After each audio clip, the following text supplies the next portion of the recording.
Yo, what is going on, everybody? It's Tyler here, bringing you episode 8 of the Eastern Michigan Dynasty rebuild here on College Football 27. But yeah, man, we are hitting the off season today. Gonna be a lot of important stuff, checking out the new, or managing our blueprint, seeing, how much NIL we'll have to work with next season. Just managing some new stuff. Of course, our staff has been updated. If you missed the last episode, of course, we'll go over a whole lot of stuff. But yeah, man, year one finished up pretty good, man. 9-4 in Charlie Batch's first season as head coach. Here at his alma mater in good old Ypsilanti, Michigan. But yeah, man, 9-4 definitely overexceeded. Wanted to make a bowl game at least, but we got to a point where we were dang near fighting for a spot in that MAC championship game. But yeah, man, we'll just recap year one today and then, get into the off season and then play the first game of year two. But yeah, man, let's see. Started with a couple wins. Sacramento State welcomed them to the MAC with a nice 2017 victory. Close win against San Jose State. Then, of course, a couple close losses on the road to a couple Big Ten schools in the non-con at Michigan State and Wisconsin. That Wisconsin game, man, was tough. Had multiple chances to get it done, but I scored 0 points in the second half. Lost by 7. Crazy game against Lindenwood, man. Of course, a FCS school, so not actually in the game, but yeah, 20-17. Won on the very last play of the game. Very last play of the game. To LeMaster. That was crazy. Then it was a very rough start to this episode. We played UMass on the road, lost 27-6. That was the worst game I played all season. But then we had the upset over Akron. At the time, they were 5-0, and we beat them to give them their first loss on the year. They ended up going 6-6. Not very good. But yeah, nice wins against Toledo and Ohio as well before the bye. Then we had Central at Ford Field, and we smoked them, of course. They only had one win on the year. But yeah, that was a nice 4-game win streak right there before we eventually lost on the road in Kalamazoo to Western. They ended up ranked 25th. Okay. They lost in the MAC title game to Miami, which of course we didn't play them, but Miami actually made the playoff, which is wild. We'll check that out in a sec. But of course we wrapped up the regular season with winless Kent State and smoked them. And then in our bowl game, the good old Cure Bowl, we got the job done, barely. We won 21-20, had a ton of mistakes, but yeah, that's how we ended last episode, man. Getting the win against Missouri State. Of course, anybody tuning in, it's appreciated. Hit that like button for me and subscribe if you are new. But yeah, checking out that bracket. I actually haven't advanced all the way yet, so quick update here on this if you didn't see it at the end of last episode. But yeah, like I said, Miami had made it, representing the MAC.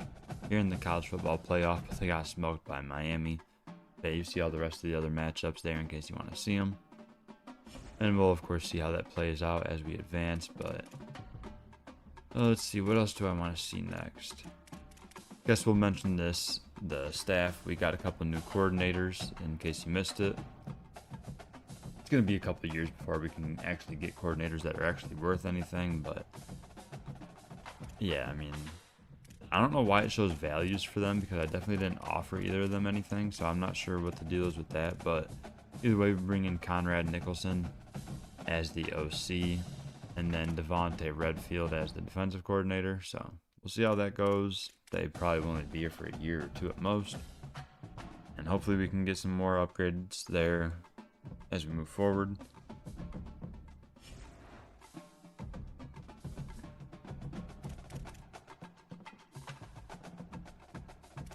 Oh yeah, I guess I'll show you the job offers again in case you missed it last time. Alright, so there was actually more last time in the previous week. You can still see I'm getting the head coach offer for Purdue. But yeah, I mean, obviously we're not going to leave at all, but I figured it'd be interesting to look. There was like 4 or 5 other schools listed before, so I don't know. They must have filled their spots. But yeah, let's go ahead and check out the stats, man. We'll go ahead and see our stats on the year for every player. The quarterback, of course, Noah Kim, a senior, will be gone. He was 25 of 353, so 72% completions, pretty solid. 2,574 yards on the year, 13 touchdowns, 23 interceptions. Absolutely terrible. I definitely got to work on getting that number down to more of a realistic number. Like even 15 would be a lot, but that'd be way more realistic than 23. It's very, very bad. 7.3 yards per attempt, so not very good there. 198 yards per game, so not even over 200. That's kind of rough. Long of 58. That was a very rare play. Most of our games ended with a long of, you know, like something in the 20s. A couple times didn't even hit 20. Got sacked 14 times this season. That's too much. Alright, rushing, of course, leading the way. In case you missed it, Braden Bennett was the runner-up for the Doak Walker, man. Just barely lost it to good old Ahmad Hardy.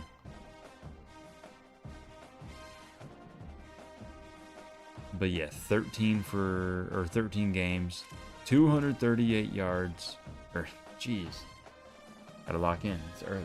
238 carries, 1,519 yards. That's an average of 6.4 carry, 14 touchdowns on the year. He was an absolute beast, man. Another senior, of course. 116.8 yards per game. Long of 59, 389 yards after contact. Had 5 carries, over 20 yards. 0 fumbles, that's big time. No fumbles at all. Of course, backing him up with Malachi James. Mostly used in, you know, pass game. Was one of our returners as well. Had just 58 carries, 342 yards. That's a solid average of about 6 yards a carry. 7 touchdowns. 4 of his carries went for over 20 yards. Long of 50. Had 105 yards after contact. And then a little bit added from Matord, 33 for 119, 3 touchdowns. Blackwell, 7 for 83 and a touchdown. Of course, negative yardage for Kim as he had a lot of sacks, but you know, I just figured I'd note that he had a couple touchdowns rushing, a couple QB sneaks.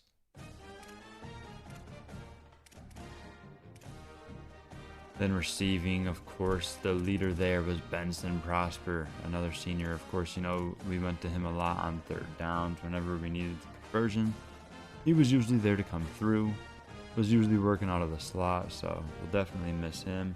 61 catches, 687 yards, 3 touchdowns. The Master, also 3 touchdowns. He had 45 receptions for 476 yards. Mac, 40 for 387. He is a sophomore, just 1 touchdown on the year. But yeah, it's going to be interesting to see. I mean, there's a deal breaker, so I'm not sure if he will come back or not. Hopefully he stays. It's probably not going to happen, though, with that deal breaker. He would be the main guy leading the way in that receiver room next year, but he might transfer. DeVreaux, another senior, of course, 34 for 349. He was pretty underwhelming this year. Didn't even get a single touchdown. Was our highest rated overall player and just could never really get it figured out with him. Isaac, 24 for 258. Bennett had 3 receiving touchdowns. Love seeing that. 192 yards on 17 catches out of the backfield. James had 23 catches out of the backfield for 110 yards, and he also added 3 receiving touchdowns. Floyd, he was our 5th receiver, so nice to see the 5th guy getting 11 for 128.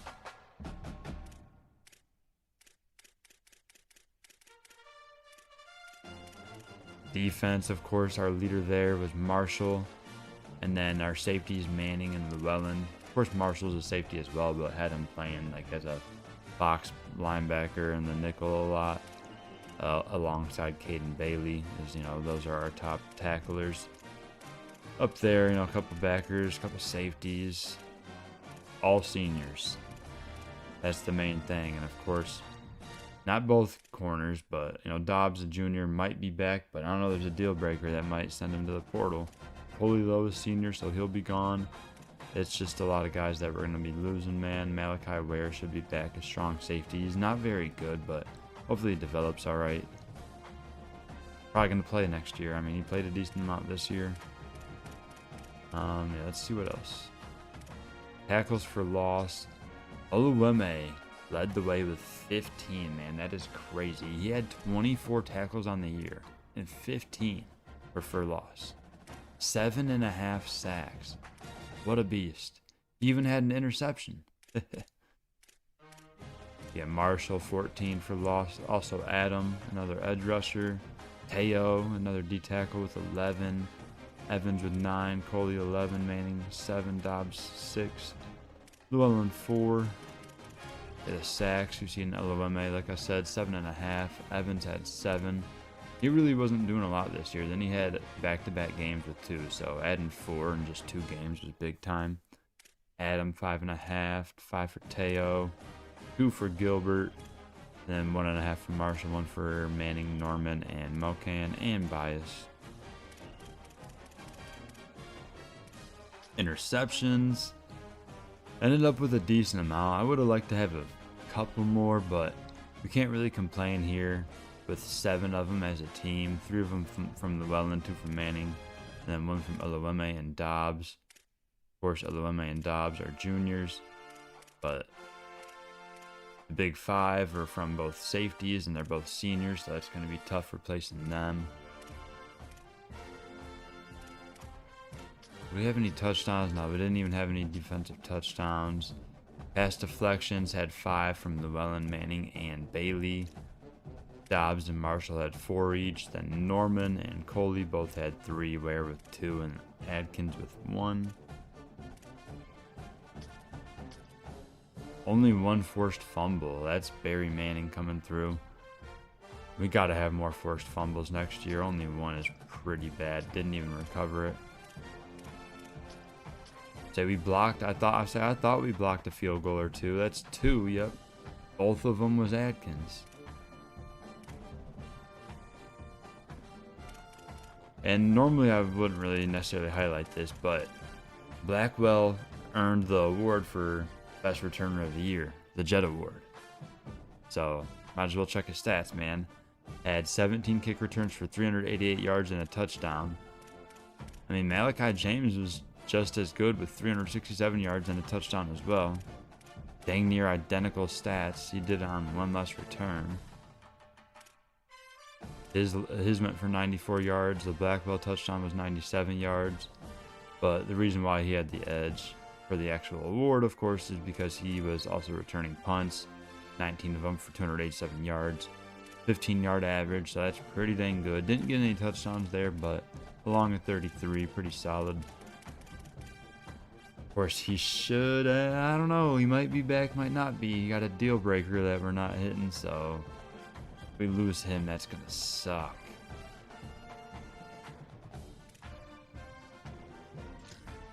Alright. That's it for the stats, man. So we've seen the schedule, the stats. Saw the new coordinators. I think that's pretty much it. I guess you can see that there. The good old contract goals. Hit all 3 objectives here in year 1. They wanted us to make a bowl game in at least once in our first 3 seasons. Of course, we did it here in year 1.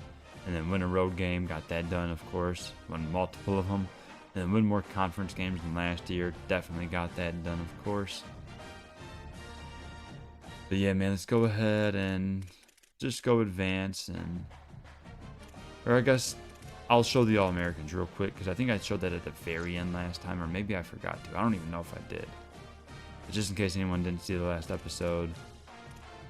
Yeah, man, Braden Bennett, all NCAA first team. That's right. An Eastern Michigan player has made all NCAA first team.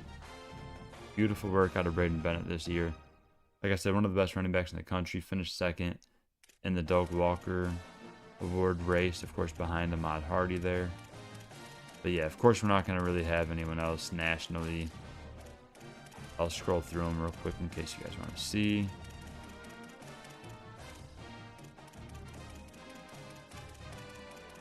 And then we just had a couple more players when you look at all conference in the MAC. Of course, first team Bennett leads the way, and then senior center Nicholas Gallegos. Love seeing that. Nobody from the defensive side though. Second team, check it out. We do have one. It's D tackle Joseph Oluweme. You just seen the stats, man. He went crazy, disrupting the quarterback a lot this year. But yeah, he gets all MAC second team. That's it for our defense. Only one representative. And only the two offensively. Thought we would have got maybe a little bit more love. You know, we had a great year, honestly. It is what it is, though.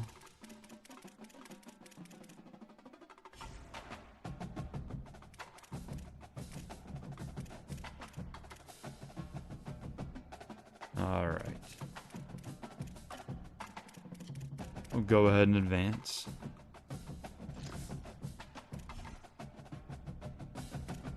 Appreciate anybody tuning in. Hope you're having a good night. Good old Tuesday. Just getting into August. You know, we got real football right around the corner.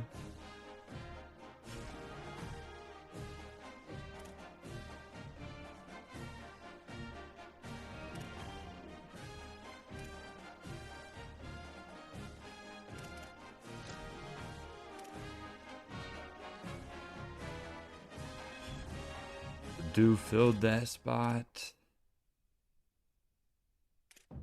I don't really need to look at anything else, right?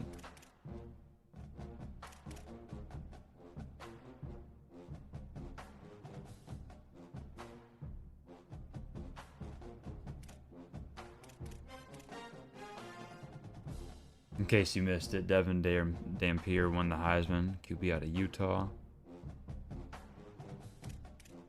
Alright, let's go. We got to get into the offseason. Let's see who wins the Natty. Then we'll get into the offseason, get this recruiting done, see what we can do in the transfer portal. Like I said, oh man, hopefully we don't lose too many players. I try my best to pick some guys up, but we don't really have much NIL to work with, so it's going to be tough. Let's check out that bracket, get a little update. So Miami smoked Utah. SMU beat number 1 Oklahoma. Wow. The 8 seed with the big time upset. And then Louisville took down Texas Tech. Ohio State whooped up on UCLA. And then they beat Louisville. And then SMU, the 8 seed, continues on. They take down Miami. So number 2 Ohio State against number 8 SMU. If you were here last episode, then you would know when I looked at this bracket, I said, yeah, I'm sure Ohio State will just go win, and here we are, looking like they're going to get it done. I hate them so much. Alright, let's just go ahead and advance.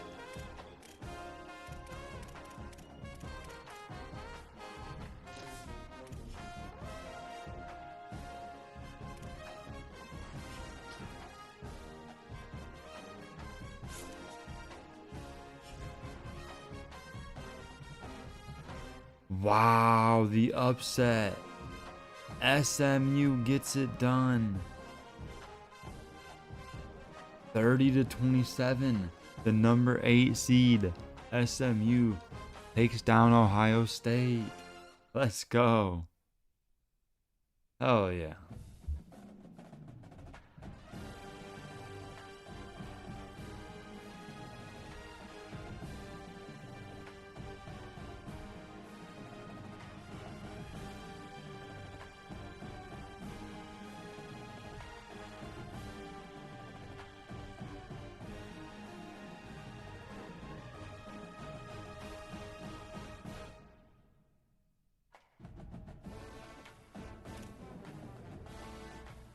Alright, so might take me a minute because I don't want to mess nothing up here. My first time doing this.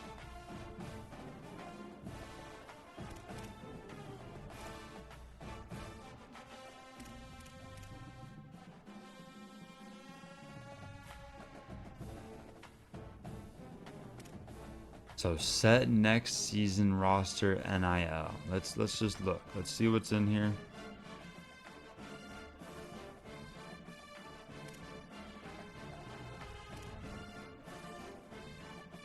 So basically all these guys are going to want to leave unless I pay them. Or we'll be able to use some sways. See, like, this is kind of crazy. Like, a freshman QB is going to be expecting NIL? Or was he... You're telling me, so this is their current? So the QBs were already getting this NIL?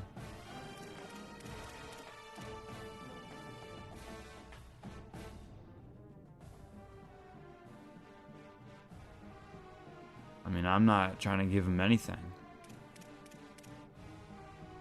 I mean, if anything, we'll keep a little bit on Button because he'll be the backup, right?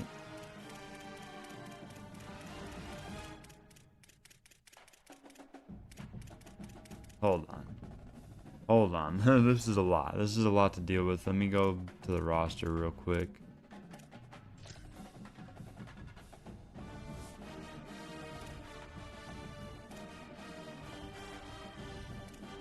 Alright, so...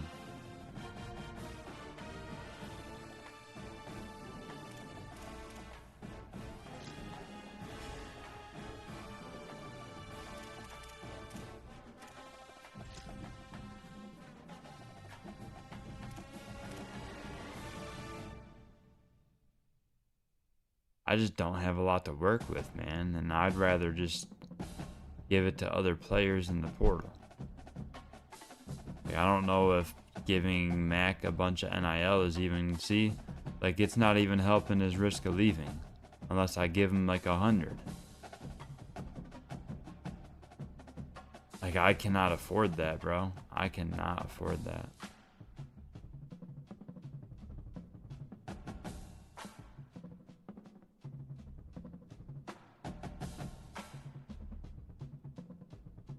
I'll offer him 65, but that's not going to do anything. He's going to leave.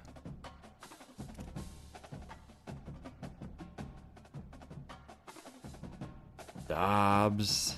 I mean, we need Dobbs.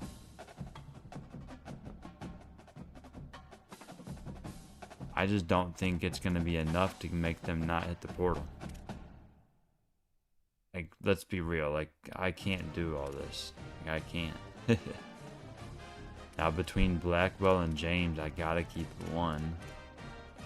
At least. Would love to keep both, but like, you guys see it.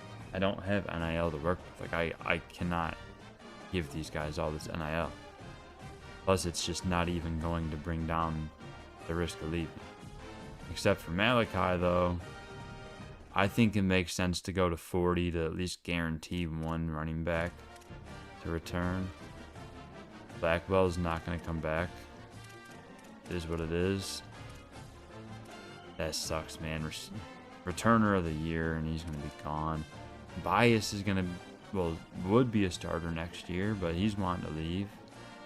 Wants to go to a championship contender. Now, I'm just sorry, but that's just not worth it to pay him.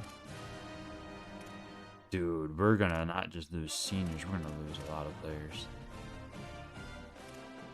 Even Adkins, come on, bruh.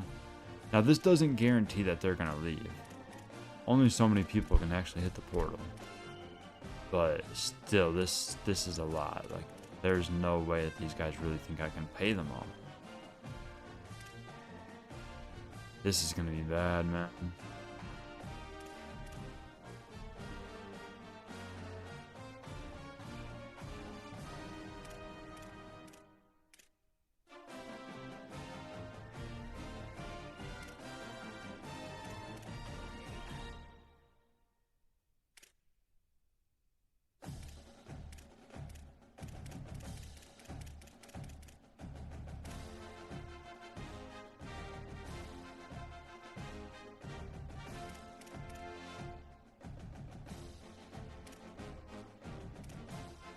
I mean, I gotta make sure that I gotta have at least one good backup, right? So We'll keep the NIL on button.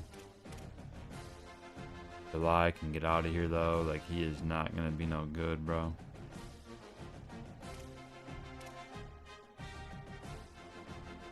Got normal dev. Has a 60 overall. Like, why are you expecting 60 NIL?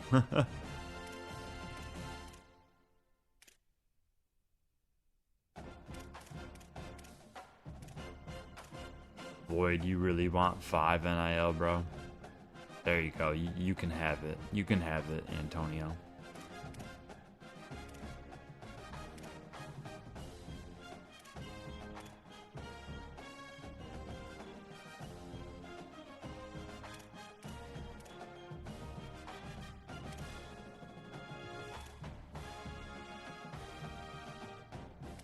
I mean, if everyone wants to leave, go ahead, bro. Not gonna give you a little petty 5 NIL. You guys are 60 overalls.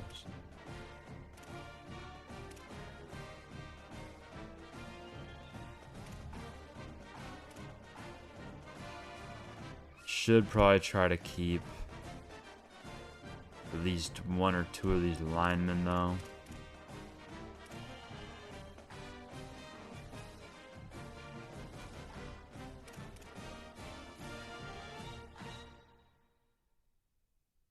Try to keep Dellinger.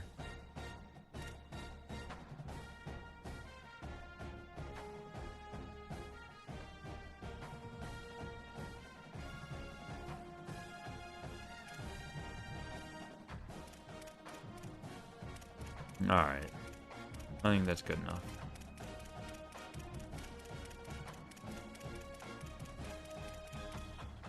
That's just the at-risk players, by the way. You can look at everybody.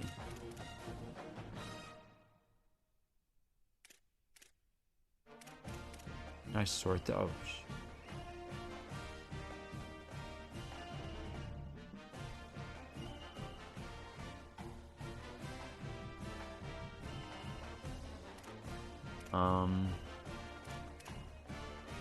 Just want to sort this.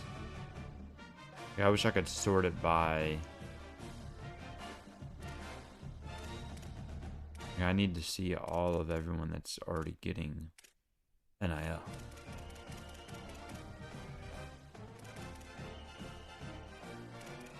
Well, I mean, at least there's a few guys that aren't wanting to leave and aren't asking for nothing.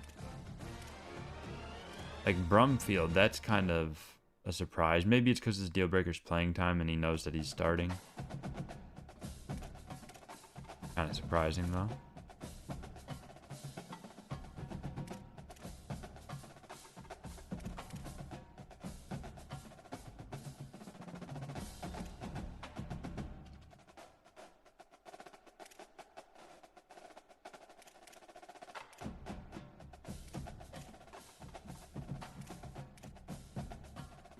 I'll go ahead and throw Dobbs a little bit more.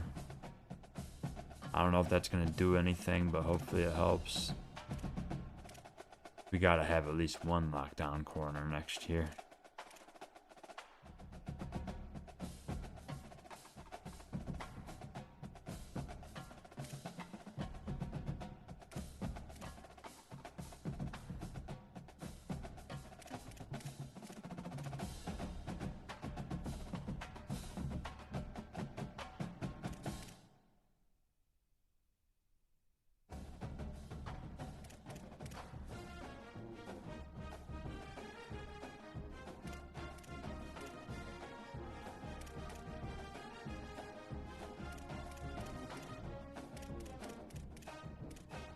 Alright. The punter? Really? Punter wants 55 NIL? That's hilarious. If you want to leave, go on, buddy. Alright, let's go ahead and review the next season blueprint.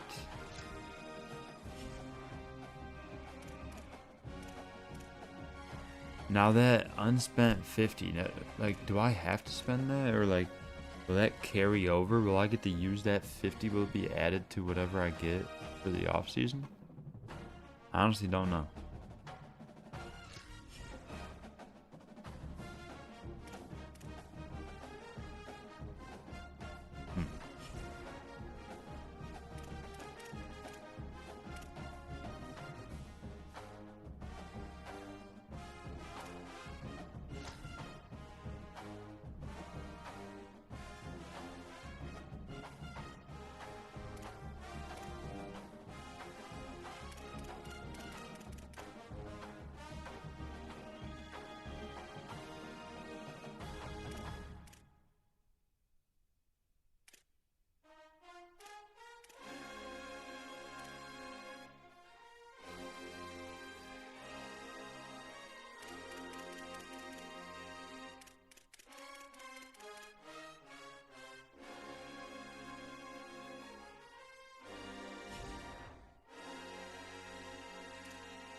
Alright, I mean, I don't think there's really anything I can even do with this right now, so. Alright.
Um,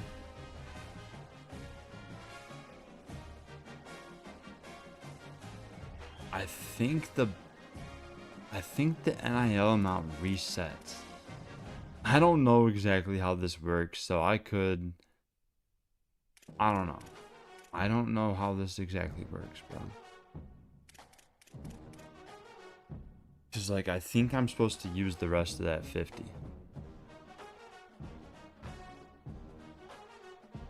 I think. Like, I think if I don't use that, then it just disappears. Now, let me check these upgrades real quick.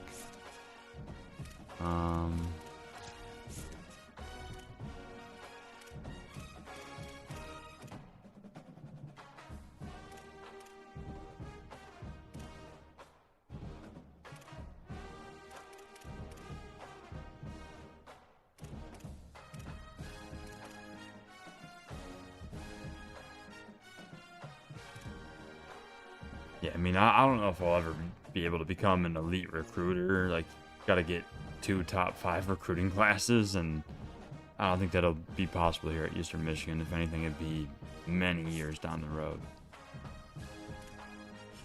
All right, let's see. I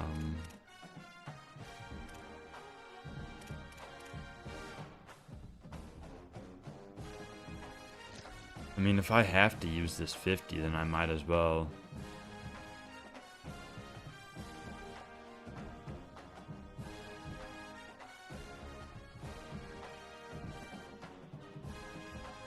I think I have to use it, honestly. So let's make sure Max stays. Let's make sure Dobbs stays.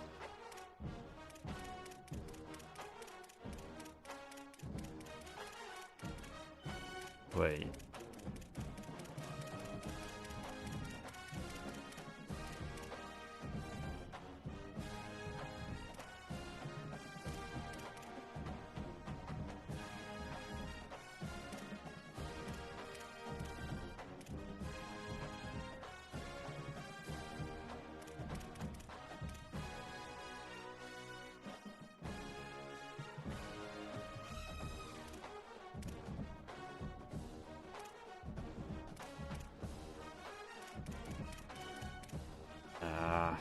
Just tough.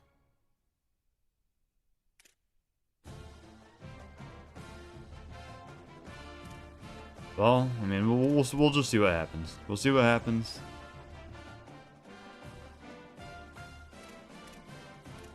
Hopefully, I didn't just troll.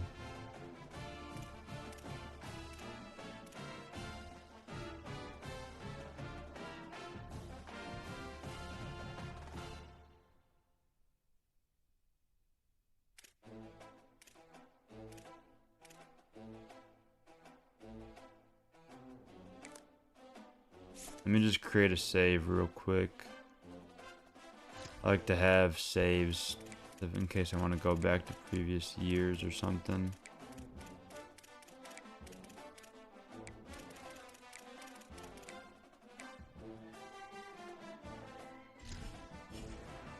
Do that and then...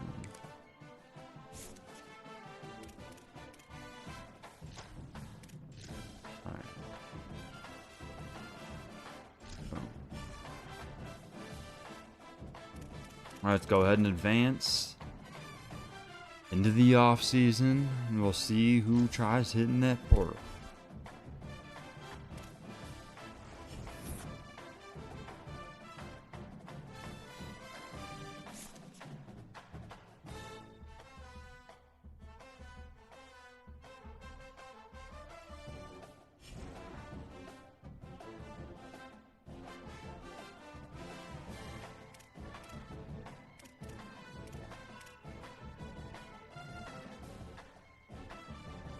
All right, players leaving. Let's go ahead and see.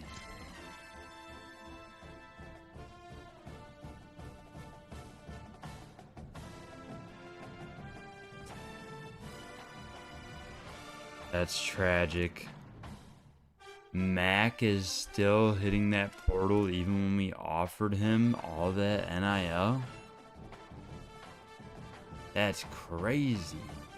And I only get 2 persuasions?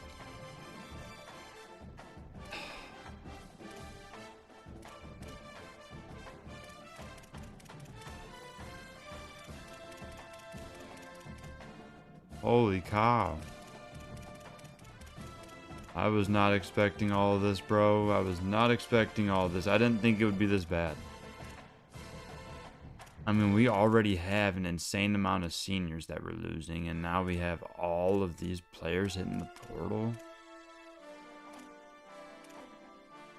Oh man, year 2 is gonna be terrible. I'll just scroll through the seniors real quick for you, so that way you know all the seniors that'll be gone for year 2. You know, Adam is big time. Anderson on the O-line, Bailey the middle linebacker, Bennett of course running back, one of the best in the country. A couple guys, I won't really mention the ones that weren't playing. Coley on the corners, DeVroe at receiver of course. Yeah, Carter Evans, edge rusher, Gallegos, center. all, first team all MAC. Gilbert, one of the, the rotation D tackles. Noah Kim, the QB, the tight end, the master, gone. Our safeties, Llewellyn, Manning, Marshall, all gone. Matord, one of the backup running backs, gone. McCaughey, backup quarterback, gone. McMillan, I think he was starting on the O-line. He's gone. Mulcaine, starting linebacker, gone. Norman, like the third cornerback, gone. Prosper, gone. I mean, geez Louise, we lost a lot of production. Teo, one of our best D tackles.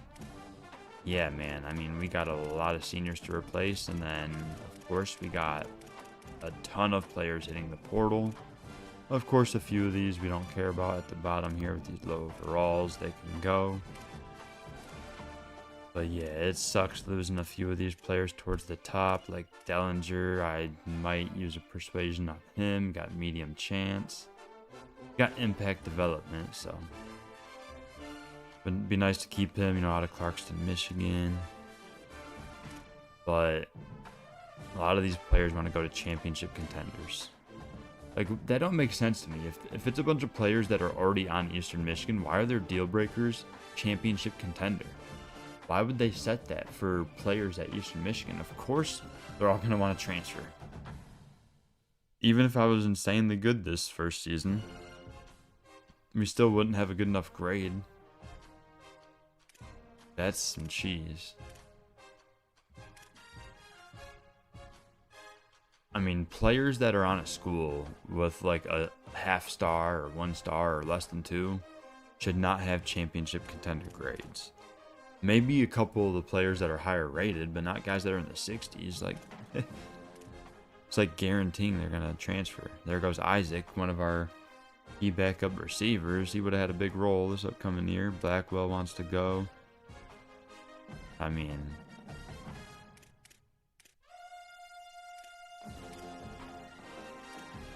these guys say there's no chance. It says there's no chance for these guys, so I'm not even going to attempt it.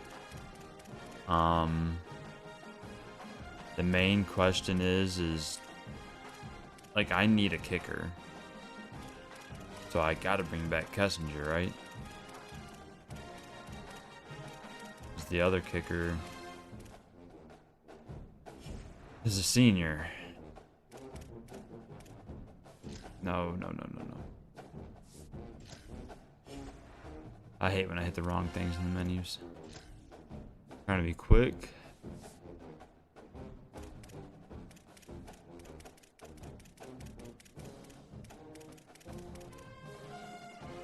Oh, we had... That's a lot of kickers.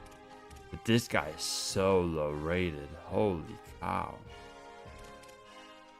I literally might have... It just sucks to only have 2 persuasions. I mean, unless I picked up a guy in the portal, like I could get a kicker in the portal. That's probably the better idea. Oh, let me see. Let me see what guards we're left with and what receivers.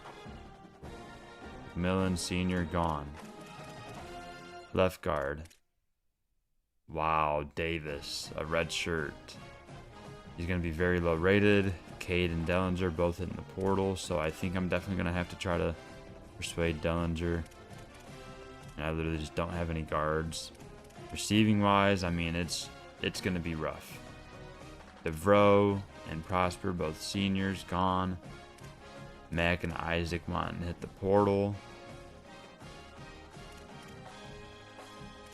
I'm going to have to just let the kicker go, bro. I'm going to have to let the kicker go and try to bring him back in the portal or bring back another one.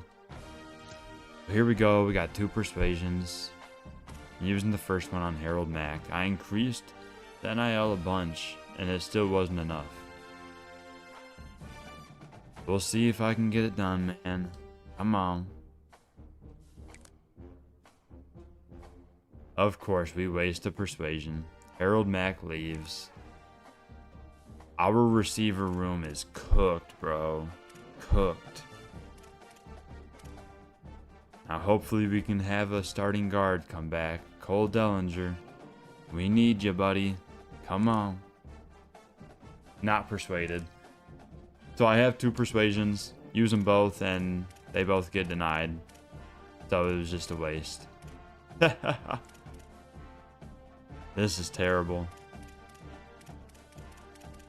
I mean, we have so many players gone. I only got, what, like 10 high school commits? And there's literally like 20 guys in the portal and another 20 seniors graduated. There's no way I'm going to be able to pick up that many guys in the transfer portal. Like, we're screwed. Our roster's depleted.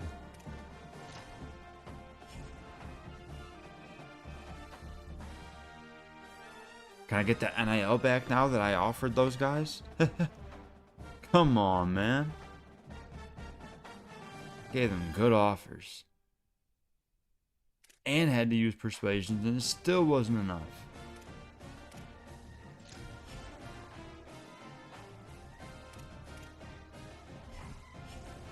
Wow. Wow.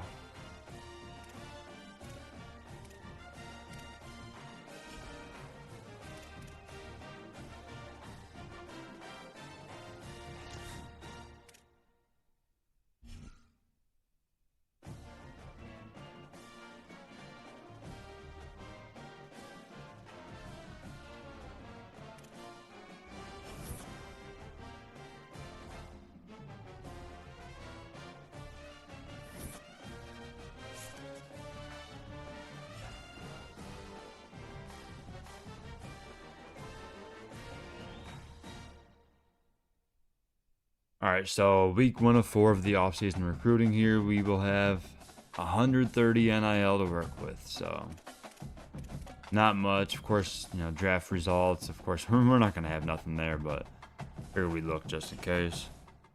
Never know, something crazy could happen. But alright. Let's see, man. Let's see what we can work with.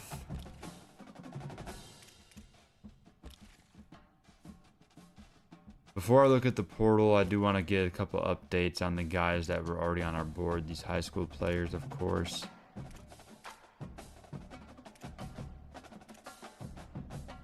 Louis Smith committed. Dude got Cole Bradbury. He's probably going to have to start right away now. I mean, it was probably going to happen regardless, but with both of those guards leaving, most likely going to have to start the 3-star off rip. George Mama still has not committed. Like, come on, man. Could schedule a visit. I mean, that's probably, yeah, I mean, I should because no one else is going to be able to do it yet, right? Yeah, we'll schedule him for visit here.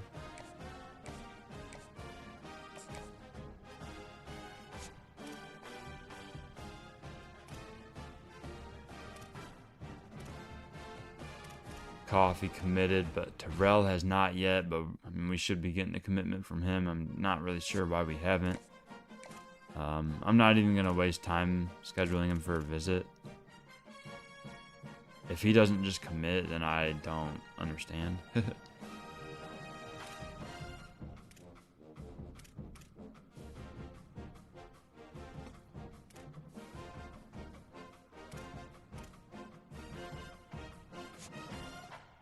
I mean, yeah, it looks like Northwestern's running away with this one. Probably just going to have to try to grab a corner or two in the portal. Could not get on the board for Isaacs. I mean, maybe we can. Don't have any offers.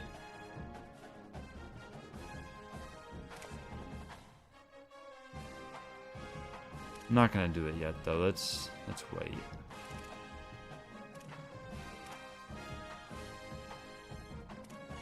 Should be getting that commitment from Carter as well, another free safety. So if anything, I should be looking at like a strong safety, a corner or two.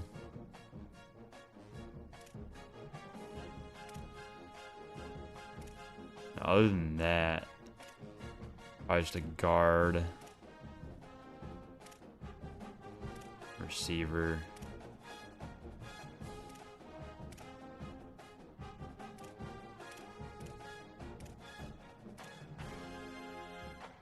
Alright, let's check out the portal.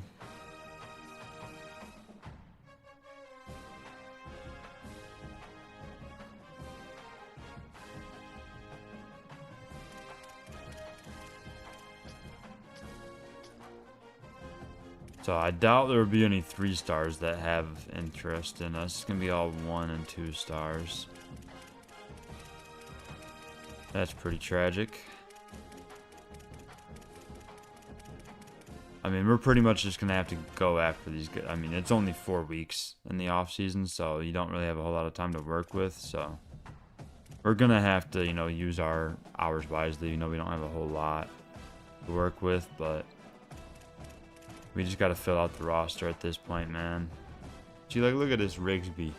2-star asking for 30 NIL. That's, come on. I mean, these 1-stars are even asking for 10. A couple 2-stars asking for 70. Sheesh. All right, let's just go to the 3 stars and see. Or wait. Let's see. 3 stars. No interest.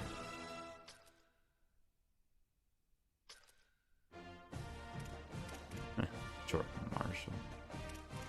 Alright, let's just be realistic. Let's just look at the 2 stars. So I definitely need at least 1 running back because Blackwell hit the portal.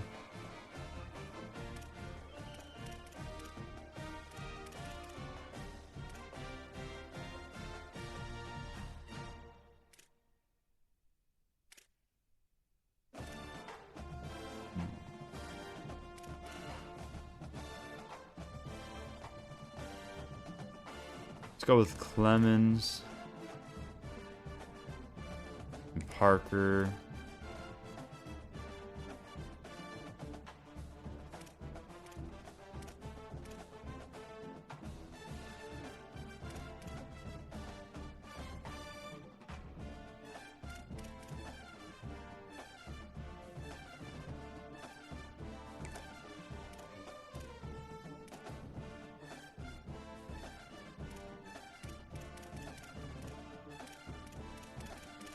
Alright, what else we got here?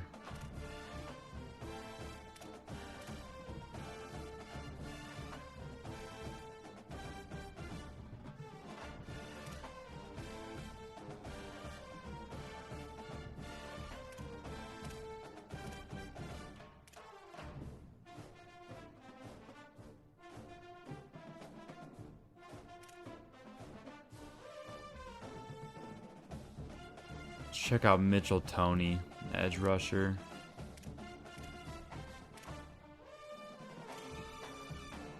Strong safety Ken Willis, we'll check him out. Couple more edge rushers we'll throw on the board. Corner DJ Waller Jr., 6'3", okay.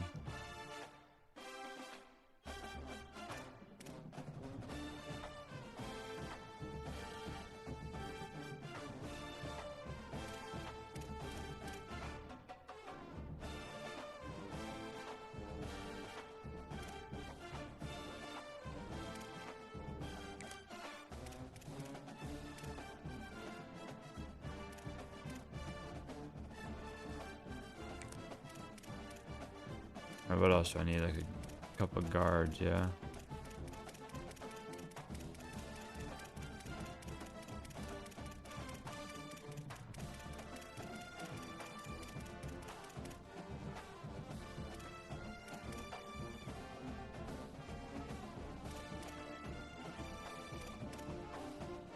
See now, why did Dellinger hit the portal then has us first? He has us first for his interest. So now I'm going to bring you back for no NIL when I was offering you NIL. That don't make much sense, but I mean, I'll take it.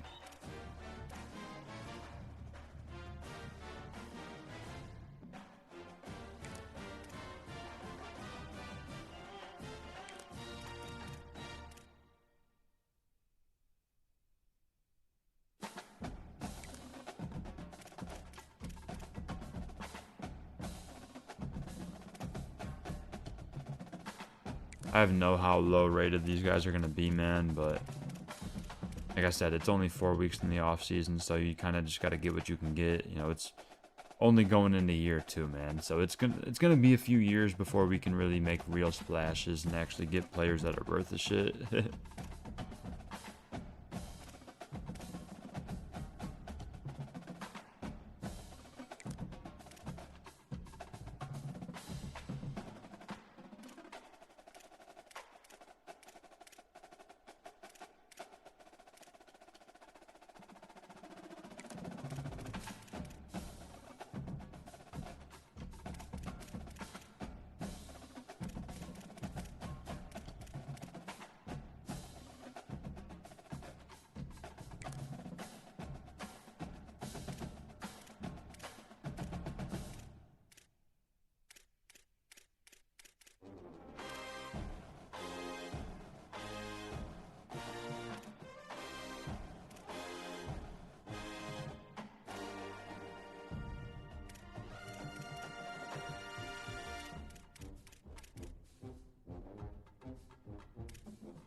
Alright, I think that's enough. I mean, I definitely added too many. But, let's see.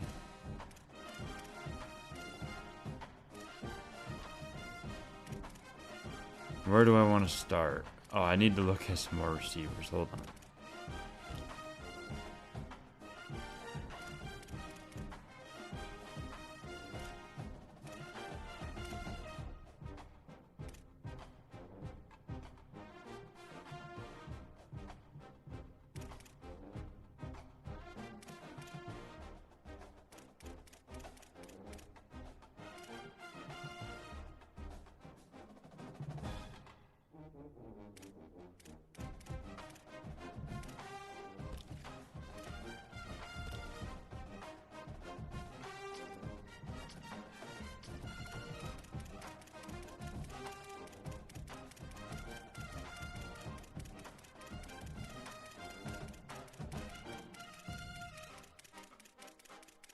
Alright, hold on.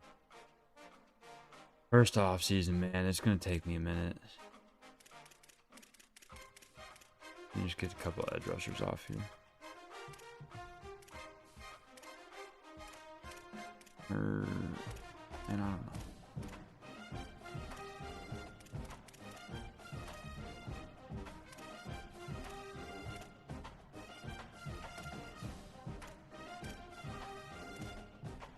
Yeah, I need a kicker now.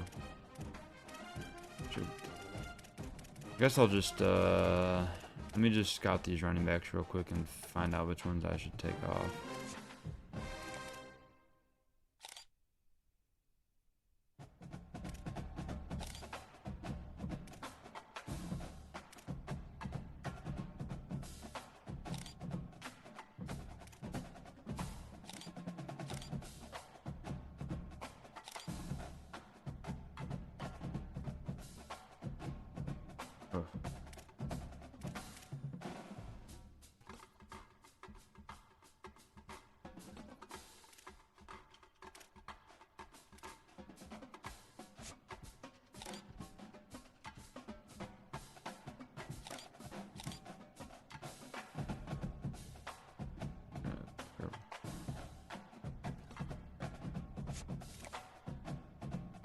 I'm gonna offer Clemens and Westmoreland.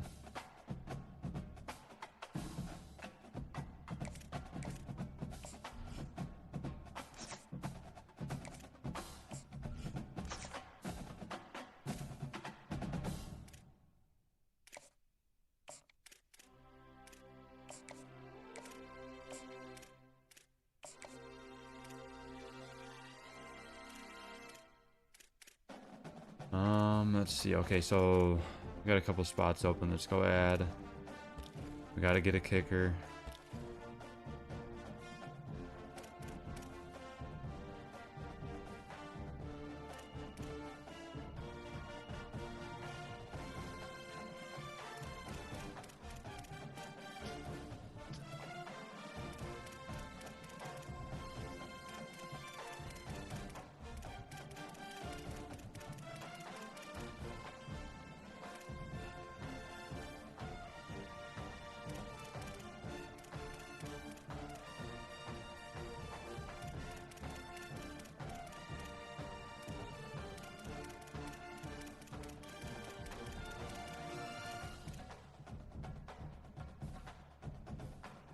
Come on, Rudy.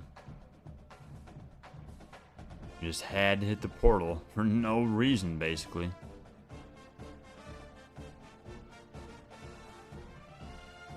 Deal Baker's pro potential. Need D, have B. So why did he hit the portal? Like, what? You know what? Screw him. He's not interested? Fine. Go after one of the guys that is interested.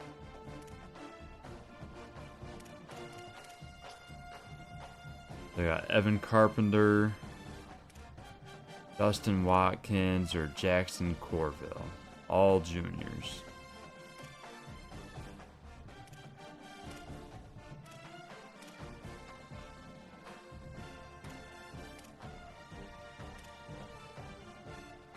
We'll go after Watkins.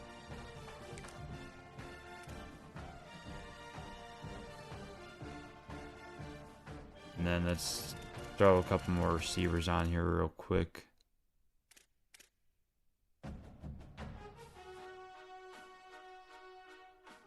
Amir Johnson would be good.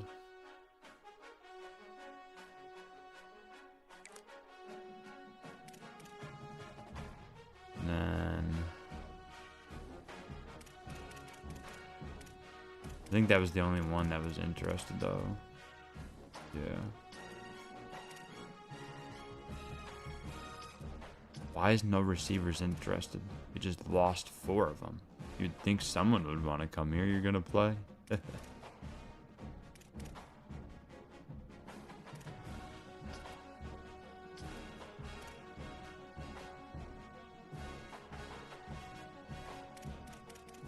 take a random shot at a 3-star.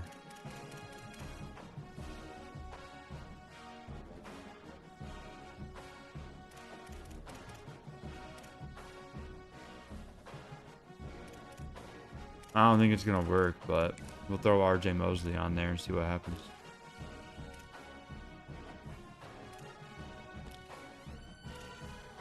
Alright, let's go to those receivers.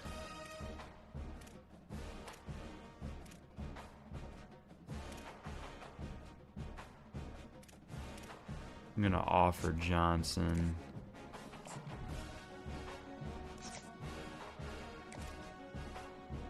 Mosley, we'll see if we can get on his board. I'll throw him the 20 NIL that he expects.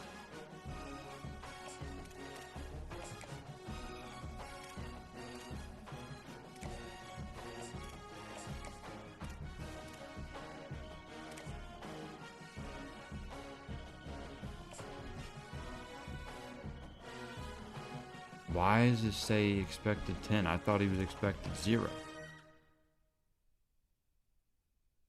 I'm offering you 2 or 0. Mr. Dabs.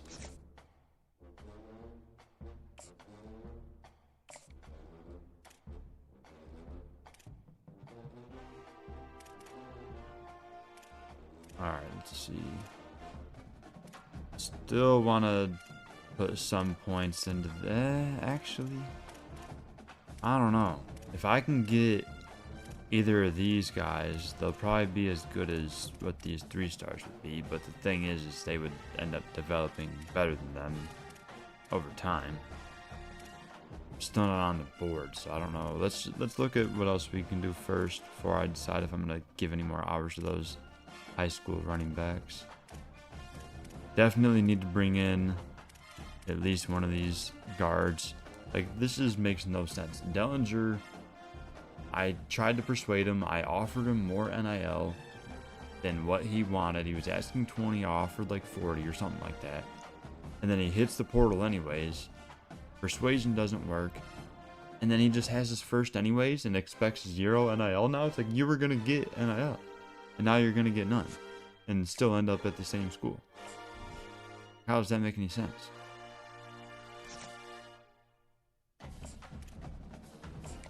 Yeah, we're just going to offer all of them, and I'm cool with getting all of them, too. As long as we get at least one, though.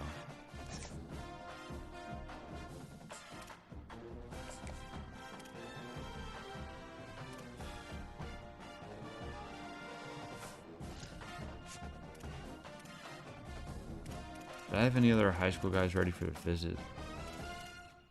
Oh, okay, yeah. But I don't want to waste the hours is the thing, because they're going to commit regardless. Yeah, I'm not going to waste the hours.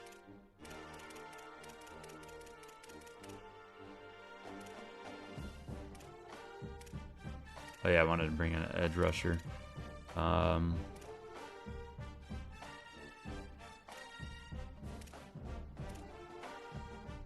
gonna be tough, but we'll try to make something happen here.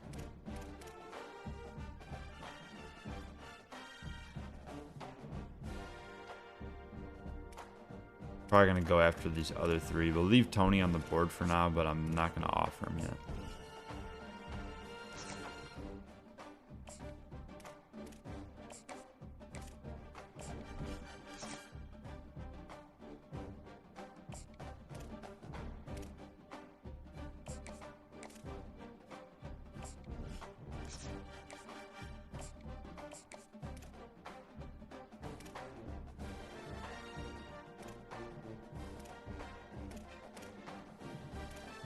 Alright, the corners.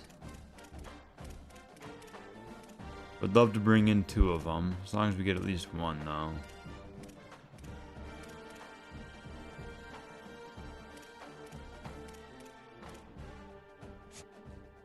Offer Booth.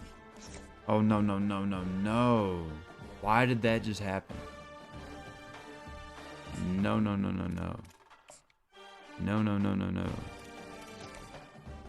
Why did that just...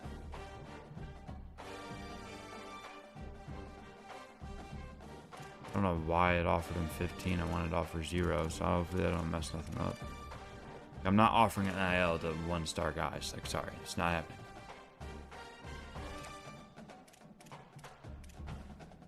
We gotta pull students out of the stands. We'll do it.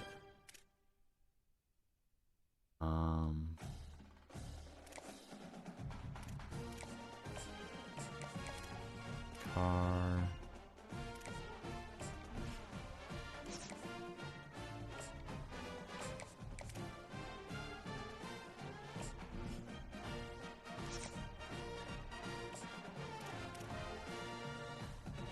Wait a second. This guy didn't have us on his board, right?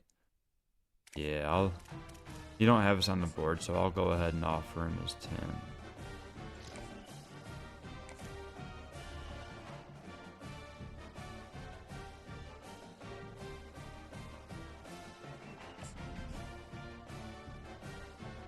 Why is he expecting so much?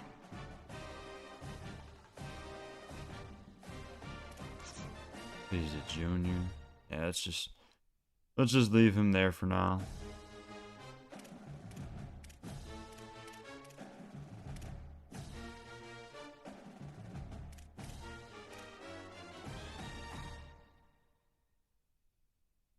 Actually, I think I should go after him. I think I should. Let's just do it. 75 NIL. Screw it. Screw it.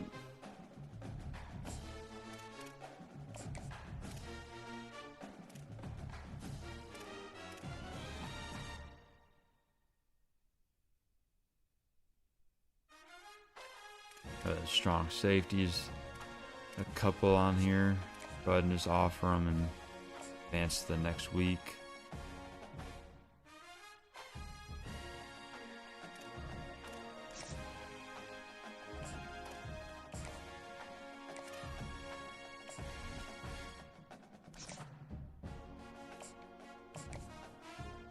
Yeah, it's gonna be tough, man.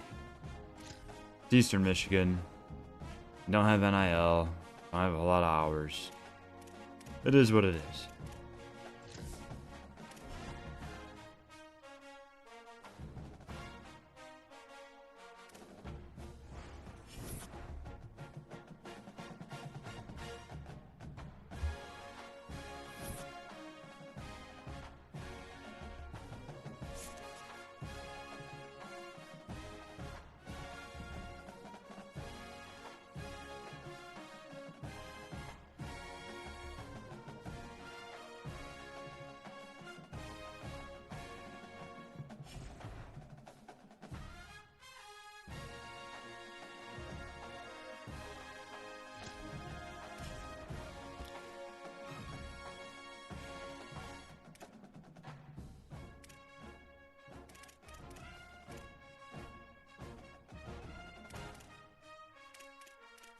Okay, so Westmoreland moves us up to second, which is nice.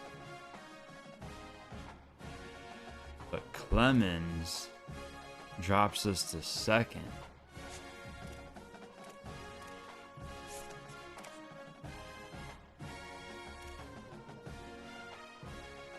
Are they offering him NIL or something? Let me, we're gonna go ahead and send the house here. We're gonna send the house. We're gonna edit that scholarship. We'll go ahead and give him 5.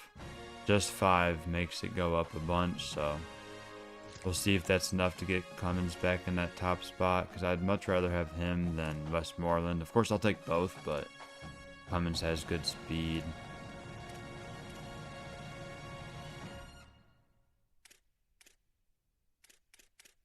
So we got locked out of Mosley, which sucks because he moved us all the way up to 7th, but already moved to that top 5. That's tragic. Would have been cool to get in the mix for a 3-star receiver, man. That would have been big time.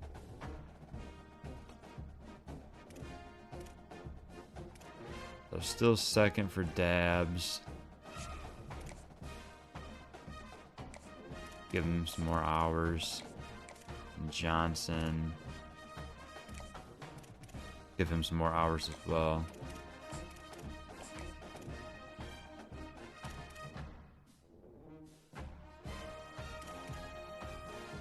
Let's see real quick before I do anything else. Let's see if there's another 3-star receiver that I can take a stab at.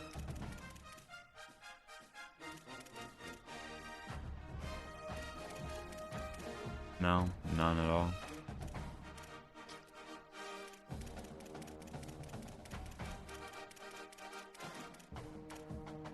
There's a couple here.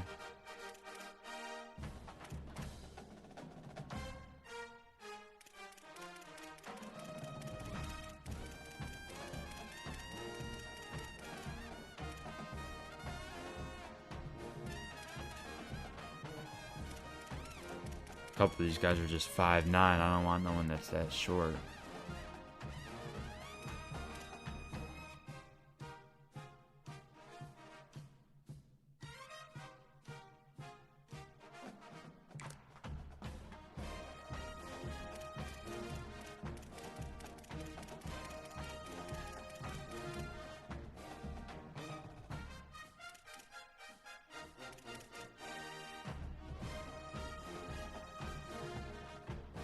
Alright, guess I'll see if we can get on the board for Corey Sims, a 6'3" gadget archetype receiver. Probably won't happen, but worth a shot.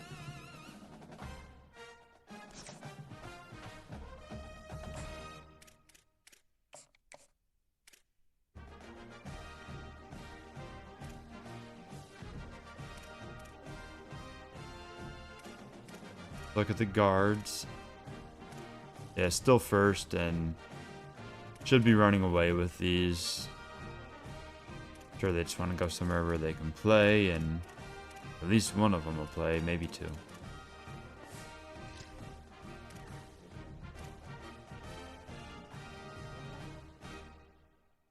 Mama still didn't commit even after the visit? Bro, what are you waiting for?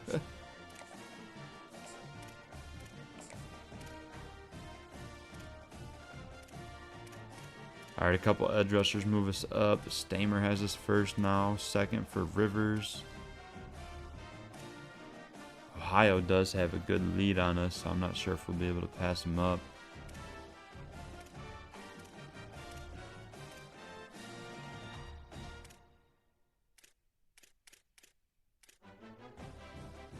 Yeah, I'm just going to take Tony off the board. I'll go all in on these other guys.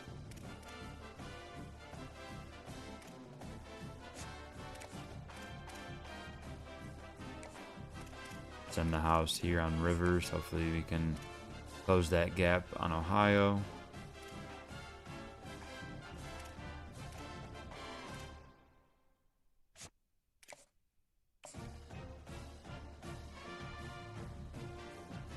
Maybe I should have scheduled those dang visits for these guys, man. Just like, why are you not committing?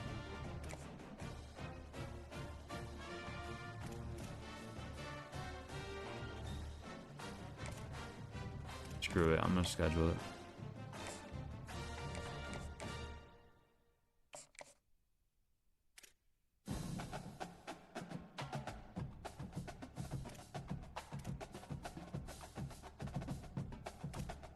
DJ Waller moves us all the way up to first. Yes, sir. Love seeing that. Should be good to go here.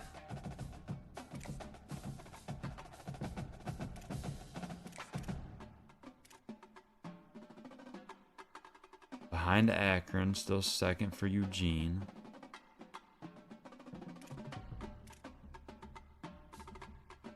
It looks like Booth probably not gonna move us up at all. I don't know. I mean, you don't have no other offers, so I'll leave him on there for now. We're not going to get Davis. We'll take him off the board.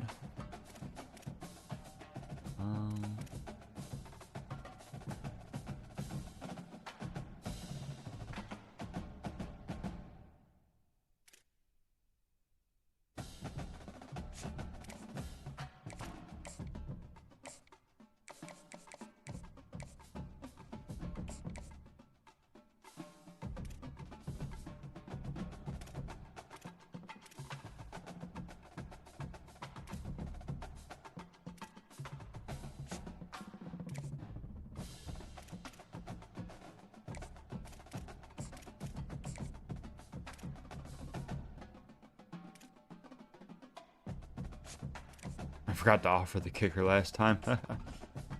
Oh well.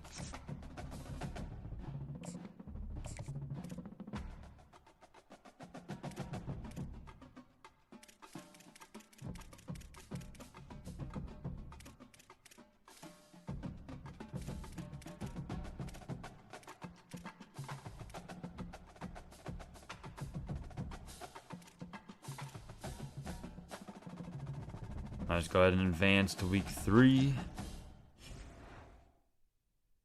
Yeah, buddy.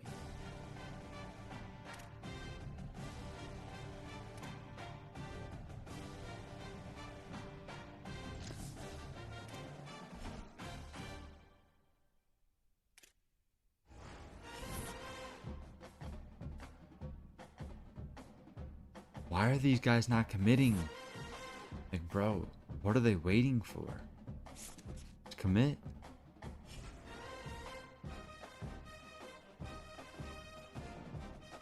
All right, week 3 of 4.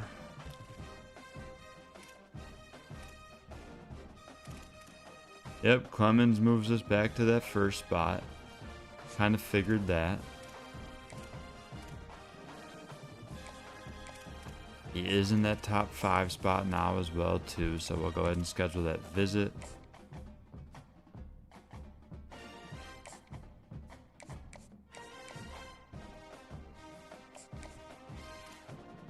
And then Westmoreland also wants a visit. We'll schedule that for... Ooh. I was going to say we'll schedule that for week 4, of course, because we don't want the competitive. But 40 hours. He's from California. I might have to wait or not even schedule one for him and just hope for the best. He might end up going to Old Dominion.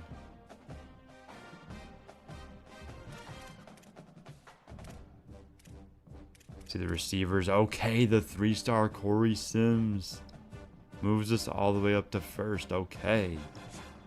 Love to see that.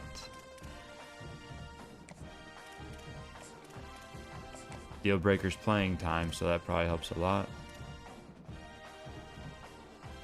Still behind UTEP for Amir Johnson. I don't like that. We should definitely get him. Top 5, he's from Texas, so it's going to cost some hours, but we got to bring him in. 20 hours. You're telling me that's not a complimentary visit?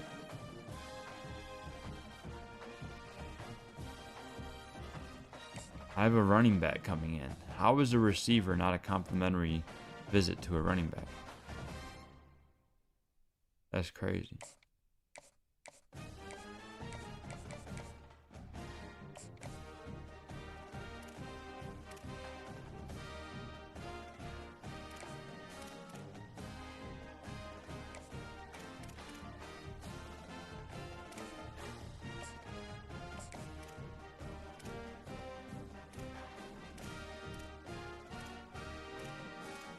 Yeah, these guards should definitely all be committing anytime now.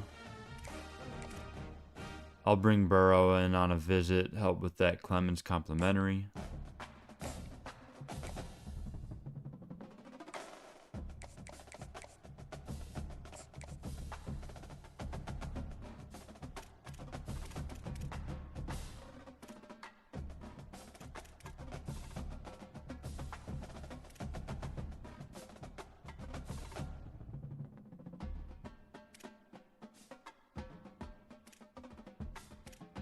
Alright, looks like we should be good to go with both of these 2-star edge rushers. Love seeing that.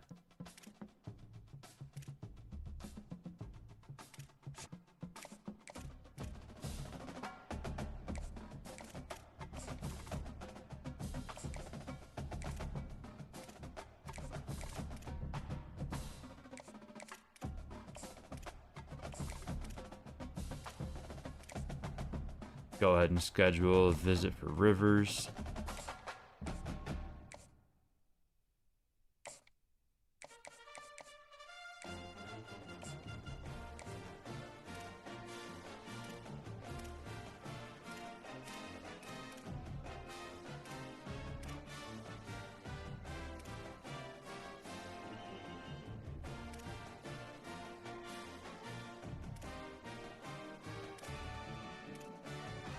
Alright, Eugene moved us ahead of Akron, so that's nice. I'm thinking he'll most likely commit.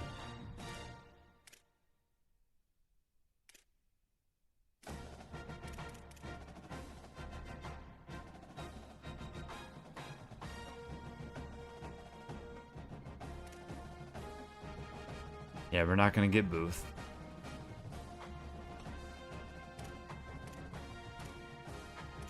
I'm just going to take Carr off as well, because if we get both Waller and Eugene, then we won't need Carr at all.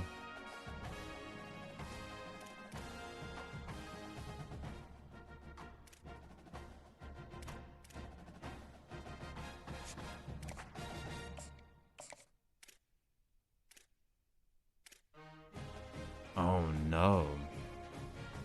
Taylor moved us down to second. Well, I mean, we're first for Willis, so screw it. That's fine. We'll just go ahead and take him off the board.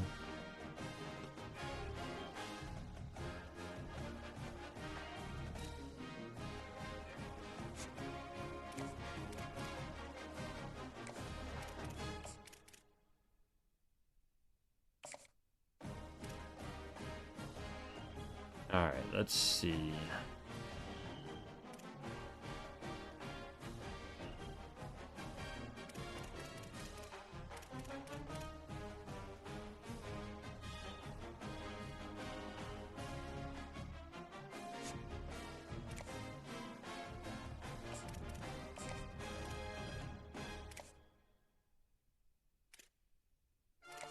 I think this is just a waste. This just seems like it's not happening.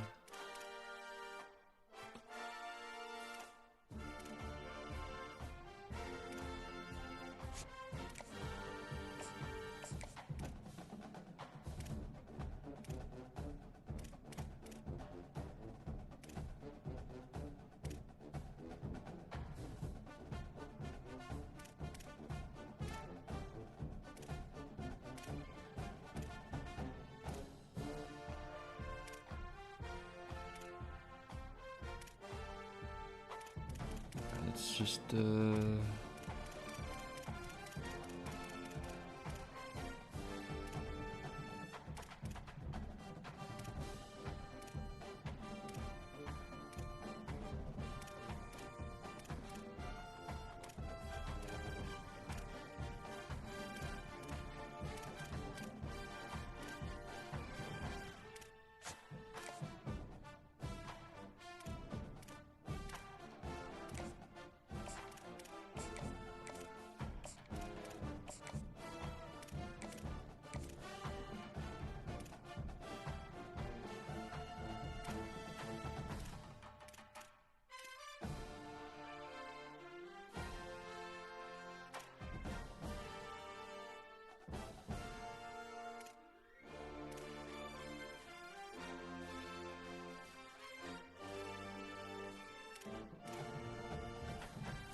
I'm gonna bump Johnson up to send the house here.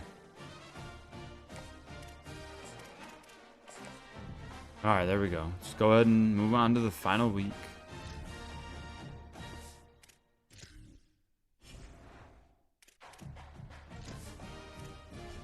Expecting at least one commit here.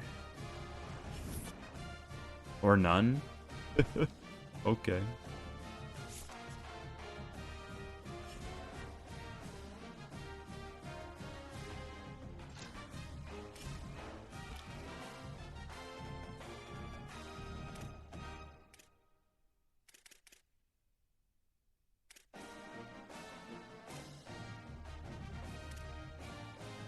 I mean, yeah, these 3-star guys out of high school just are not putting us on the board no matter what.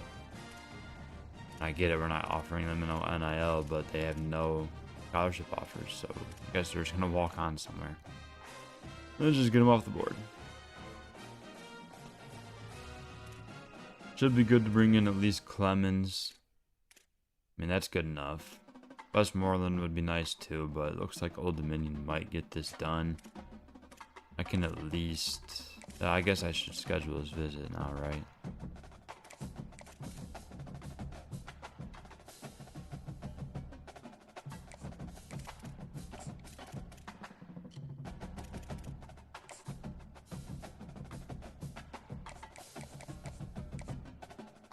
Got a solid little hard sell here. We'll go ahead and try it. Coach stability C- isn't great, but that's fine. Schedule his visit.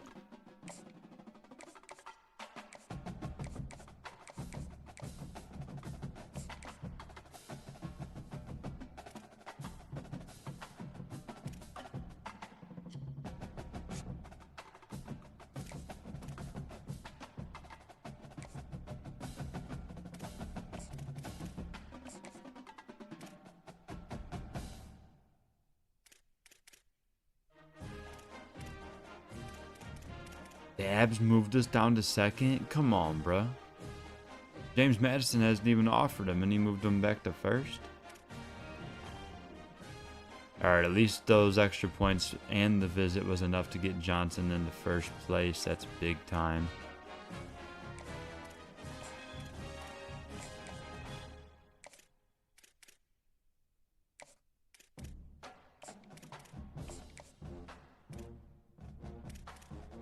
Still first for Sims as well.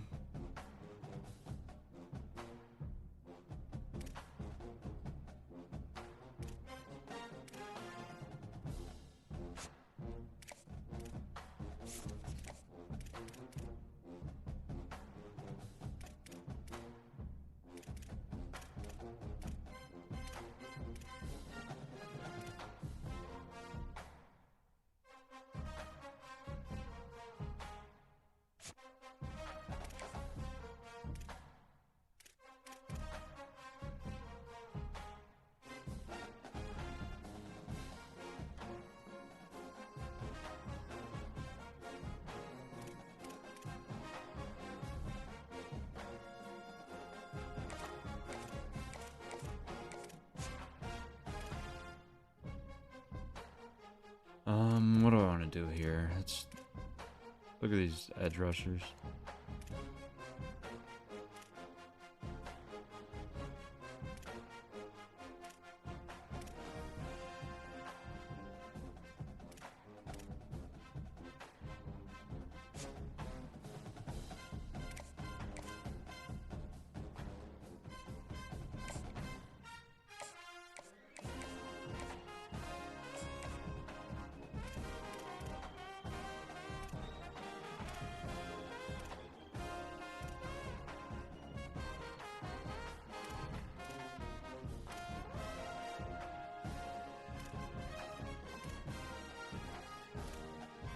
Akron took over the top spot for Eugene again? Come on, man. Come on, man. We'll go ahead and schedule a visit for him.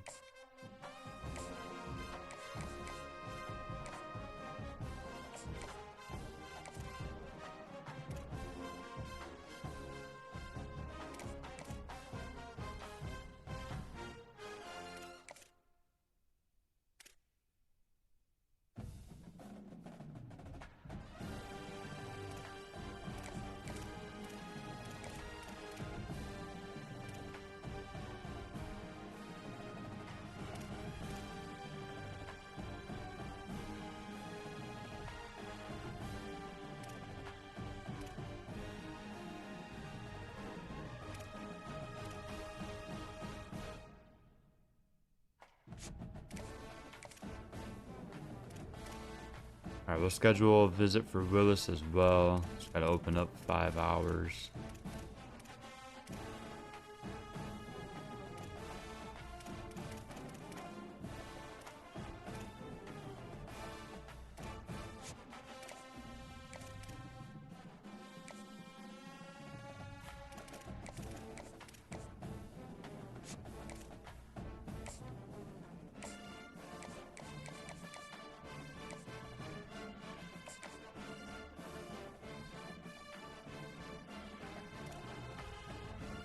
Alright, that's gonna do it, man. Well, I guess I could,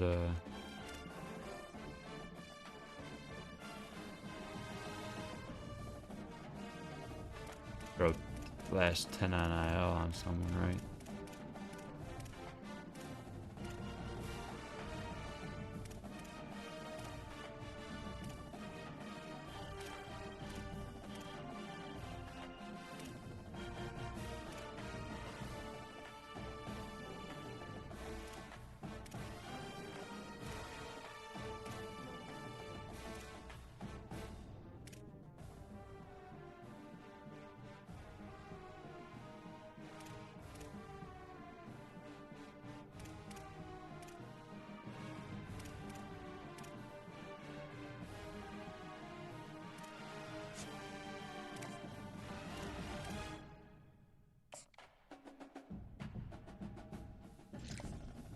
Bump Eugene to 15. That should definitely get the job done there.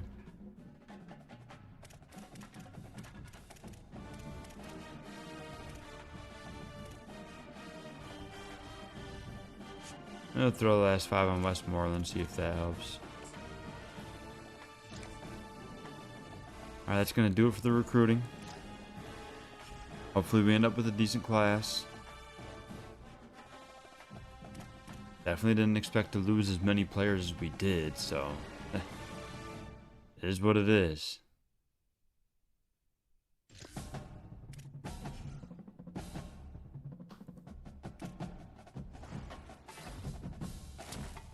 Alright, there we go. We get Jamal Clemens, the running back out of Radcliffe, Kentucky.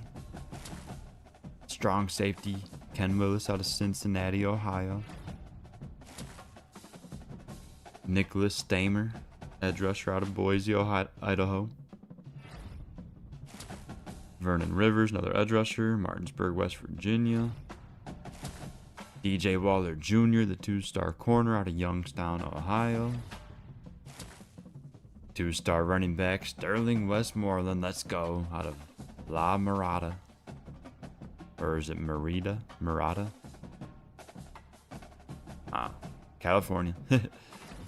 And then 2-star corner PJ Eugene, so we get the job done there out of Nelsonville, Ohio. Elijah King, 1-star edge rusher out of Gahanna, Ohio. Kicker Dustin Watkins out of Avon, Indiana comes in. 2-star receiver Amir Johnson out of Baytown, Texas, that's big time. And another one, 3-star Corey Sims out of St. Louis, Missouri. Filling out that receiver room. And then high school recruits, center George Mama, 2-star out of Hampton, Virginia. 2-star free safety Brian Carter out of Vicksburg, Mississippi. And Gregory Terrell, 2-star outside linebacker out of Marietta, Georgia. Back to some good old transfers. Cole Dellinger, like I said, he comes back. The guard from Clarkston. We offered him NIL to not hit the portal, and then he did anyways. And came back for no NIL. So thanks. Another guard, Anthony Bursa, Plainfield, Illinois. Ajite Dabbs, 1-star receiver out of Greenville, Tennessee. Another guard, Tyree Burrow out of Eagle, Idaho. We pretty much got almost everyone that we were looking at.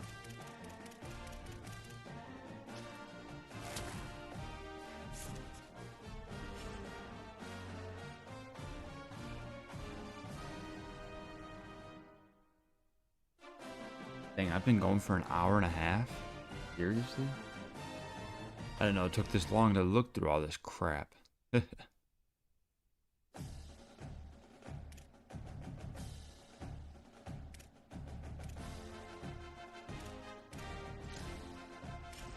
Alright, National Signing Day. Might as well just go take a look at the top classes. Of course, we're not going to be anywhere near the top.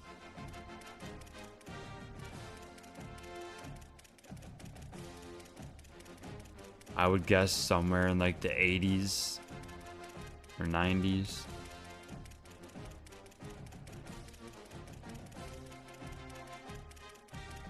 Oh man, we're in the hundreds?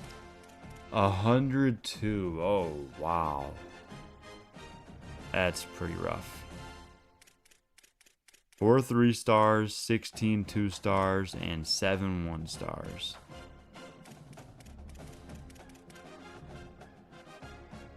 Looking at high school wise,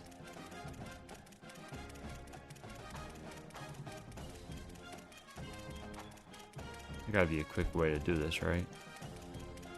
Be a button that you can click that just jumps to your team. I know I can just look at the Mac, but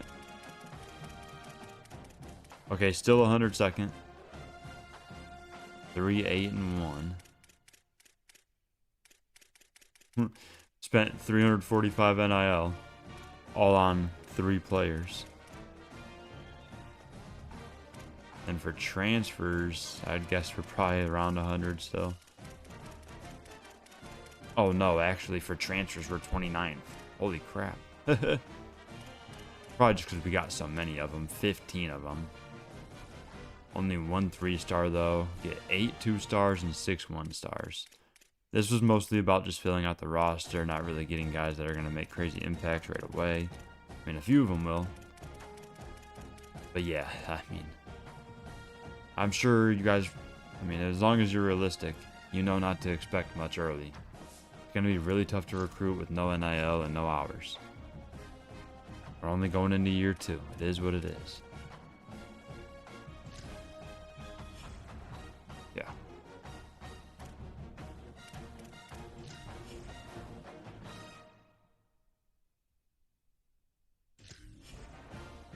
Let's see. I probably do need to change a couple positions at least. At least Hajrullah, we'll have to set him to running back. Oh wow. Only a 56 overall? Sheesh. He would actually be a better edge rusher, but he's only 6 foot, 171 pounds. Maybe we throw him at corner?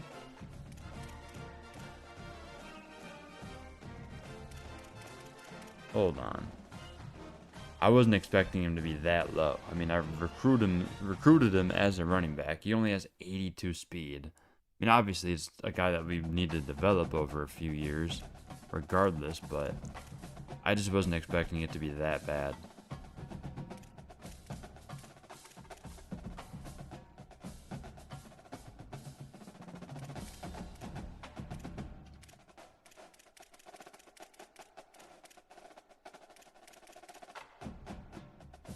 Yeah, based on our roster, it definitely makes more sense for us to put him at corner.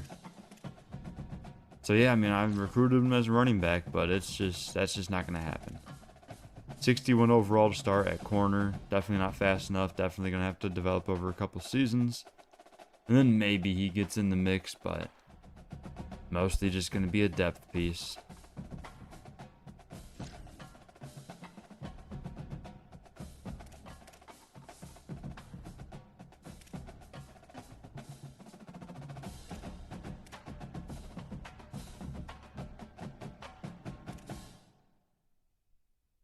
I'm only left with 2 tight ends. I thought I had a third. Oh, that's not a big deal. We rarely use the 2 tight ends.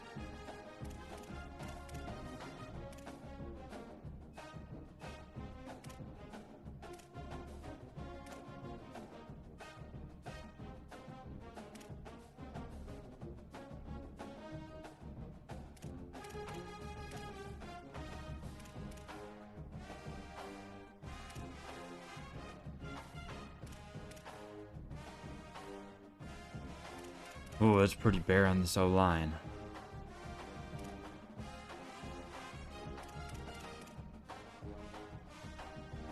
I think I'm going to start Payne on the right side. Yeah, we'll just switch him to right tackle, start him over there.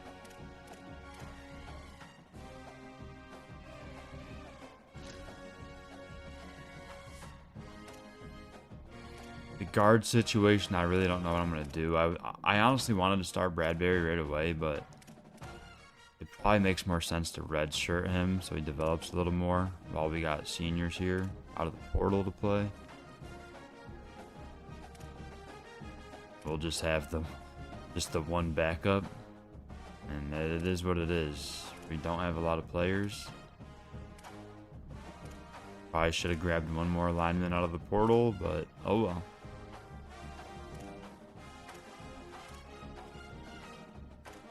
Yeah, it's looking pretty rough, folks.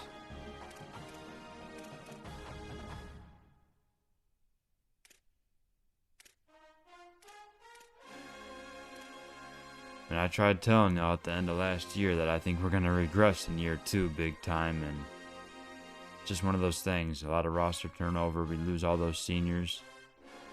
Lost a few key players in the portal.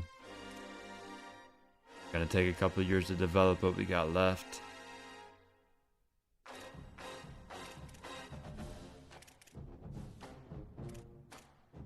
Probably gonna need to change one of these edge rushers to D-tackle. Let's see.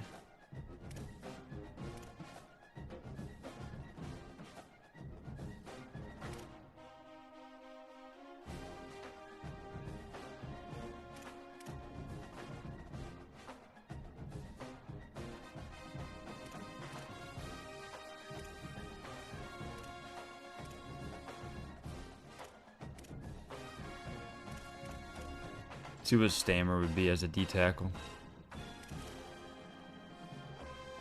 Same overall. We'll go ahead and switch him. 6'5", 268. One of the guys we just got out of the portal. I like that we're young here. Should develop decently.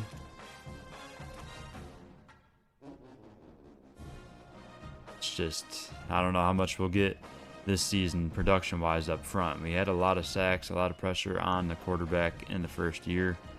I mean, Oluweme is still here at least, so hopefully he leads the way with that again, but a lot of youngsters and new faces in the other spots. We have 0 Sam linebackers.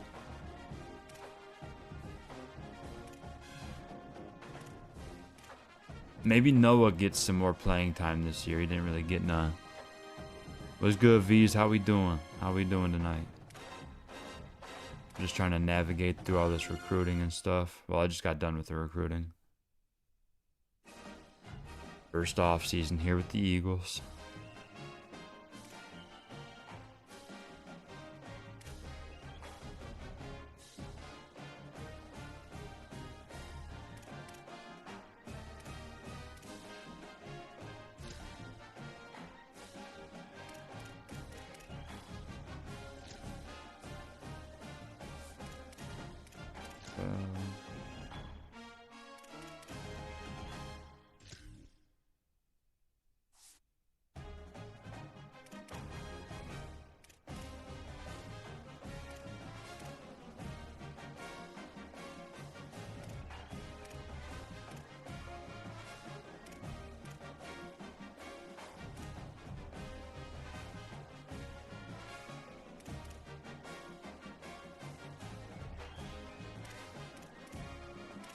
Alright, at least our corners will be pretty good this year. Picked up a couple nice ones in the portal.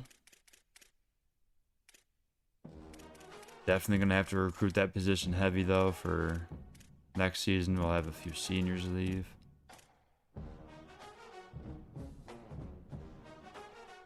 Yeah, Kim graduated.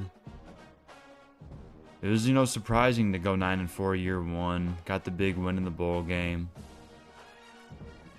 I was just hoping to at least become bowl eligible, but going 8-4 in the regular season was really nice.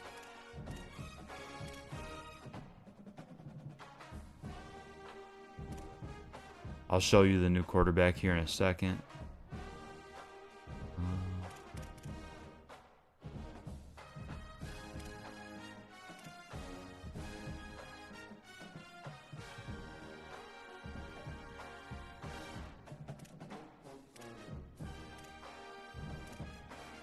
Of course, between these two free safeties, the one that has impact development has a deal breaker, which stinks. I'm gonna move him over to strong safety. Alright, that's it for position changes. I don't really need to do nothing else there. New kicker in case you missed it. Kessinger left. Bring in Watkins. Pretty much similar overall. It's just Kessinger had a couple of years left where Watkins now is senior. But yeah, our new quarterback here. He'll be starting right away. The true freshman. A 3-star. He was a gem. So impact development out of Holt, Michigan. 6'3" dual threat. 203 pounds. DeMarco Davey. Definitely think that he'll be really good, man. 80 speed to start. Love seeing that.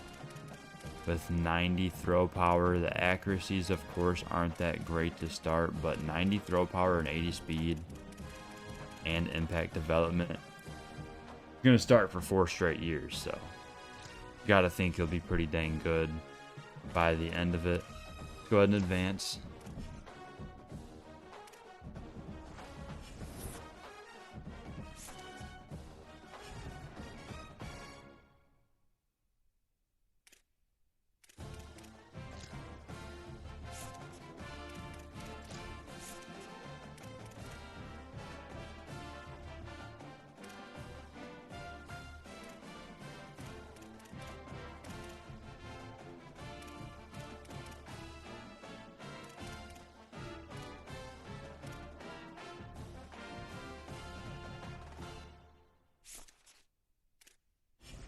Alright, what's next here? Training results. Yeah, we love this. Definitely gonna have to upgrade our players and whatnot.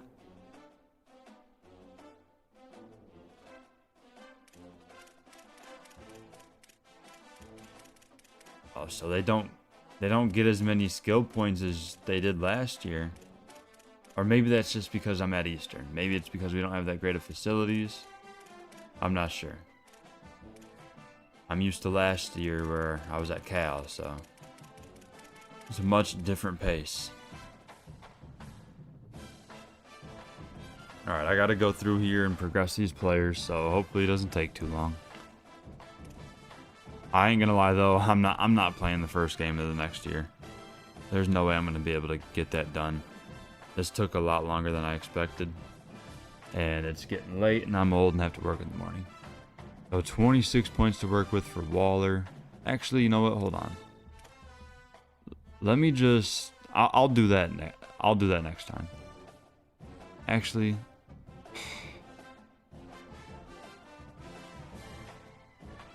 I just have to do it. I have to do it. I have to.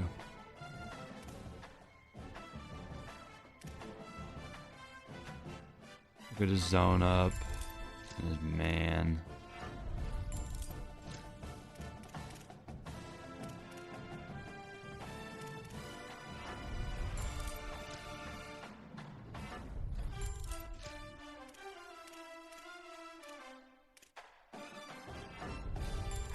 Alright, so he's at 82 overall. It's looking good.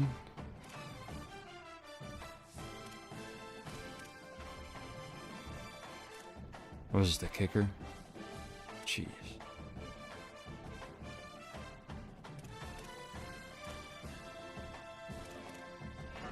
Get power up 1. Accuracy up 1. 78 overall now. Westmoreland.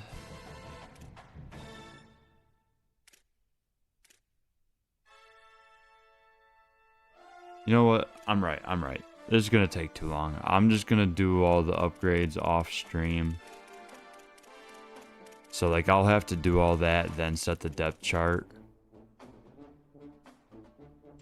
Yeah, we're just not even going to worry about that right now.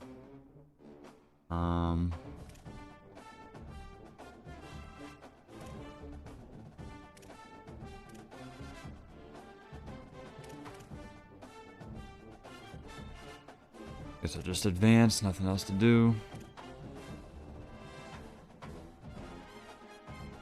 Wait, oh no. I have to do it. The points will be auto spent. Alright, my bad, guys. My bad. I literally have to do this. I have to apply the points.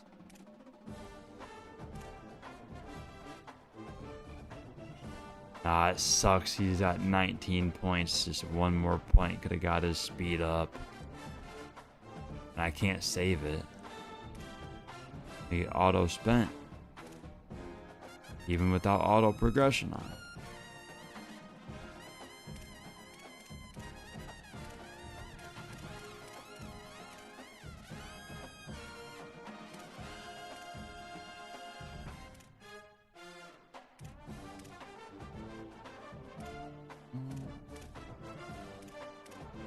I want the IQ up a little bit.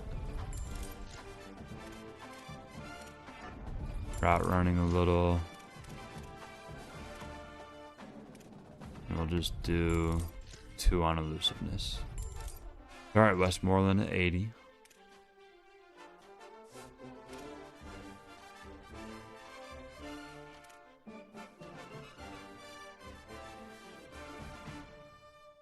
Alright, see what we can do with Eugene here.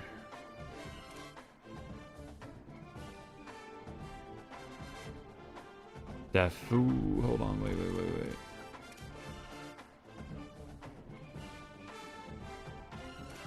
And his speed's already good, so I don't really need to do that. Oh man. The zone is pretty bad, and it can only go up 1 more, so I don't even know if that's even really worth it. Like, how much of a difference is 68 to 68, or 67 to 68? My bad.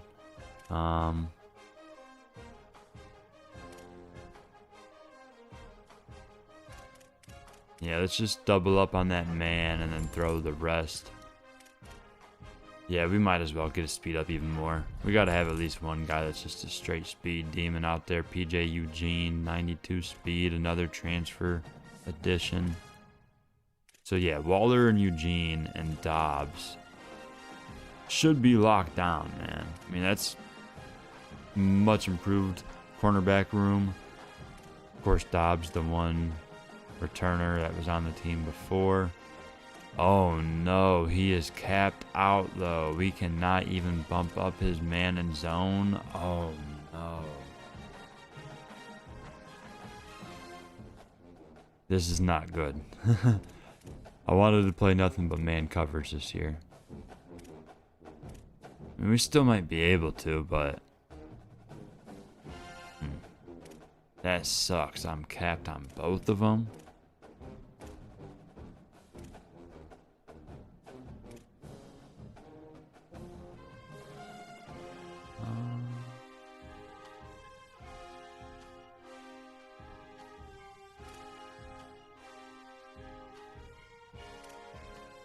I mean, I might as well put his quickness up. Everything else is capped.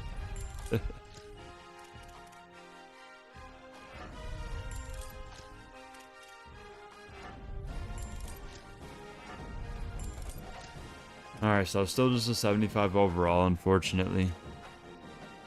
Just sucks both of his coverages were capped. Let's go to Willis. Ken Willis, our new strong safety. Another transfer addition. See what we can do with him.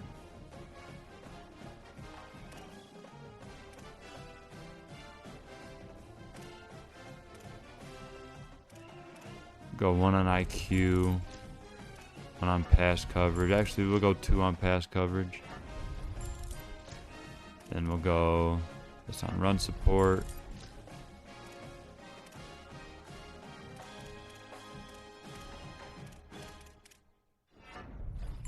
Alright, so he's up to a 78 now.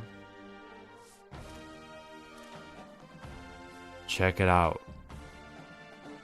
Dabs. A 74 overall. That's pretty solid.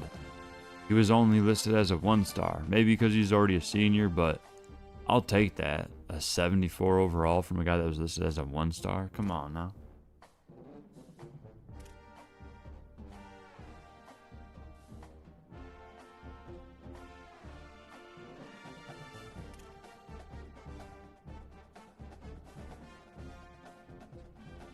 Huh.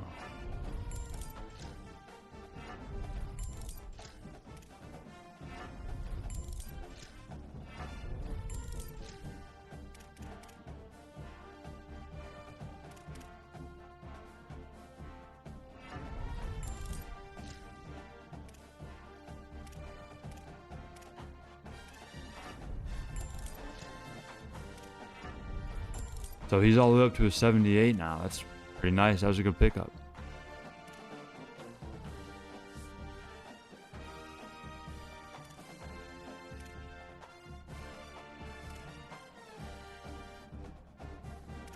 All right, one of the guards we picked up here, Bursa.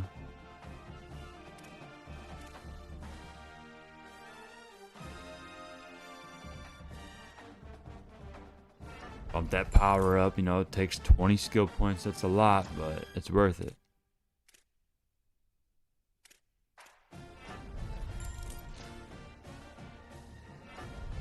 He's going to be a 76 overall now.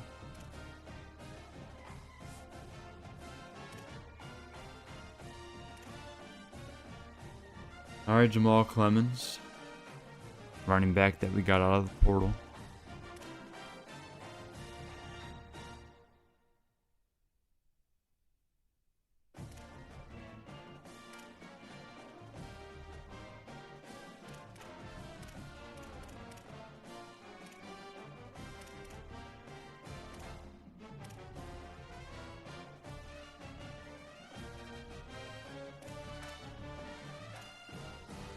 Yeah, screw it. We'll just throw it in the speed.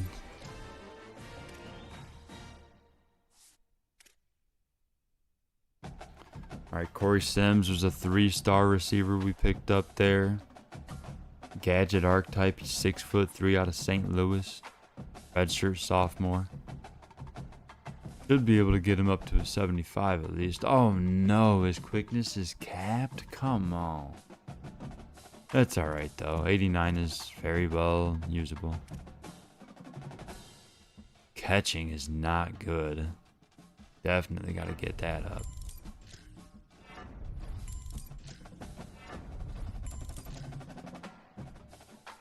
And now that's capped? Oh my goodness. This is really his cap? That's terrible.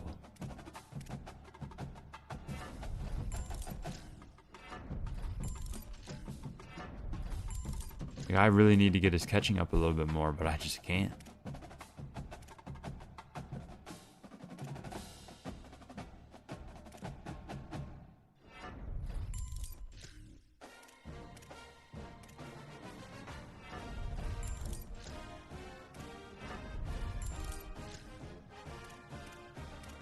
Alright, well, at least he's up to a 76 now. I am going to edit like all these players' numbers and everything too. I'll do that all off stream when I get the depth chart and everything set up.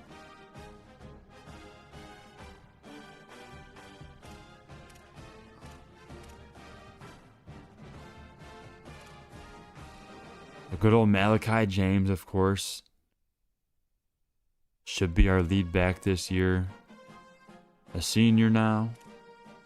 Was really good for us last year.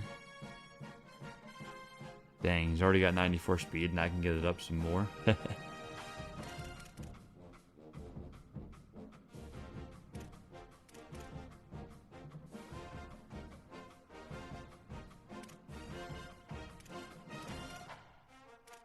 I kind of want to do the power thing to help his injury. I don't know how much of a difference that'll really make though.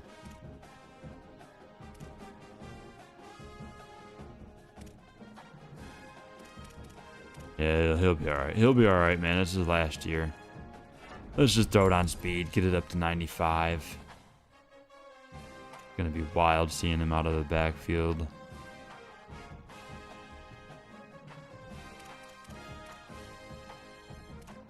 Gonna get that route running up a little bit.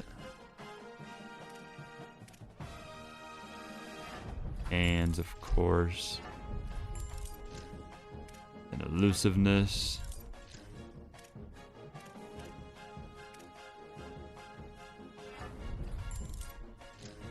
Alright, so James at a 76 overall now. I was hoping you'd get some more improvements than that. I mean, with as much as he did last year, you'd think he'd go up more than just a few overall, but oh well.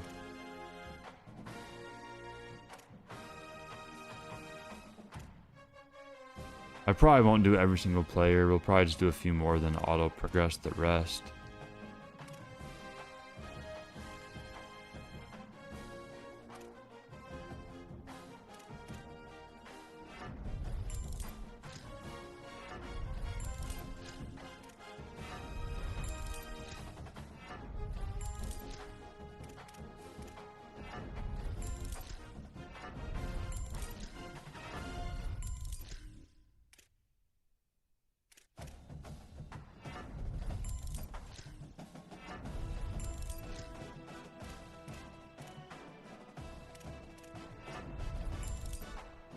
Alright, so Brumfield at 76 now.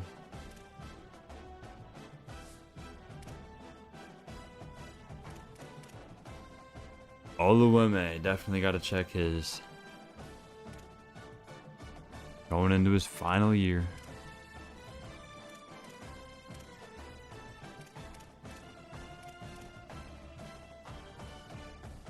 We'll go ahead and bump his speed up a little.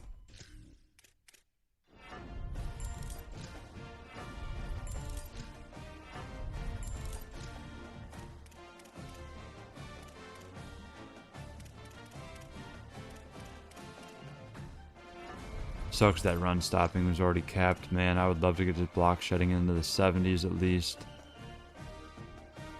It's just tough with a guy that's a 1-star, man. They're just not going to be able to develop much. But we at least get him up to a 73 overall.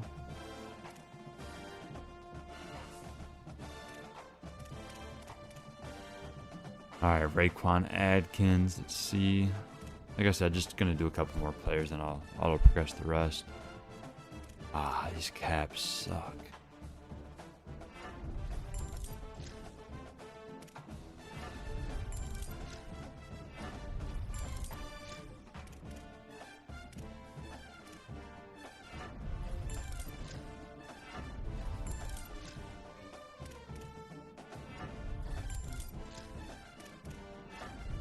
Alright, he's a 73 overall.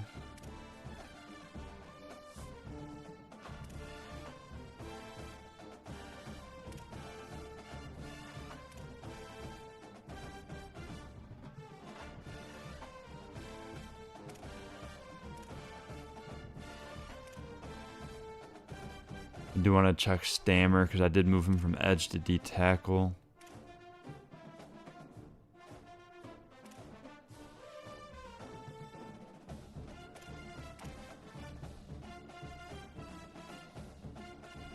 This dude is, I mean, look at this guy. He's freaking huge.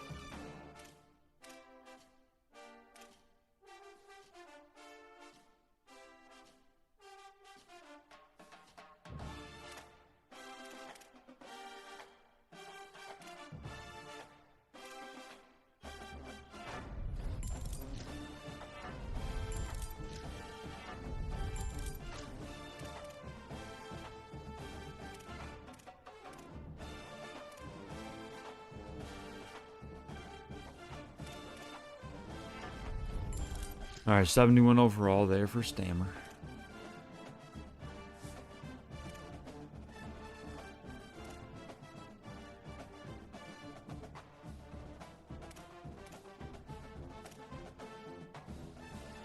I do want to check Davion Williams, see what I can do with him.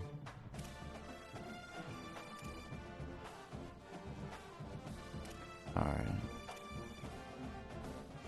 Definitely got to get that quickness up.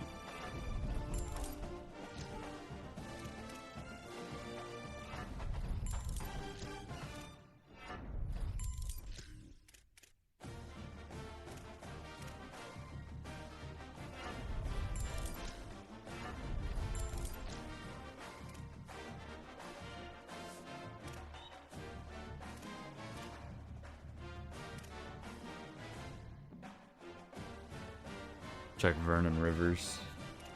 I'll probably only do 1 or 2 more players. Just a couple of them towards the bottom that I find to be important.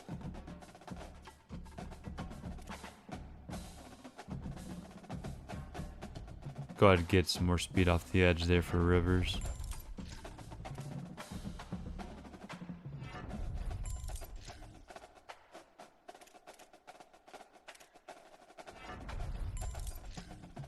Because pass rushing isn't even that good and it's already capped. Like, eesh. Can't do nothing with these guys.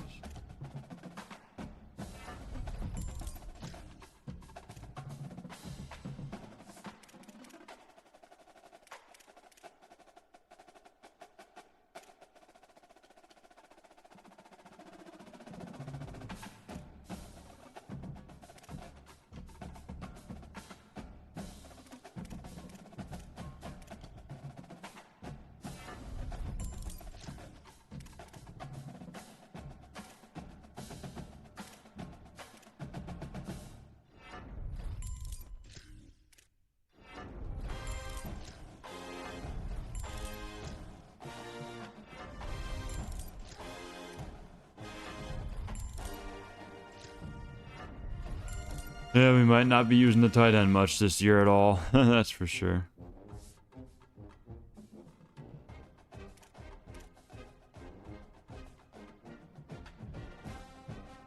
More of a blocker.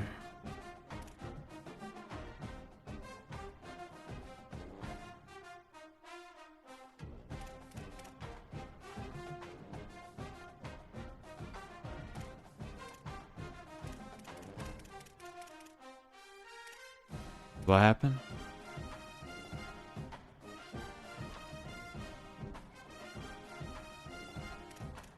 Who? Wait, what are you talking about?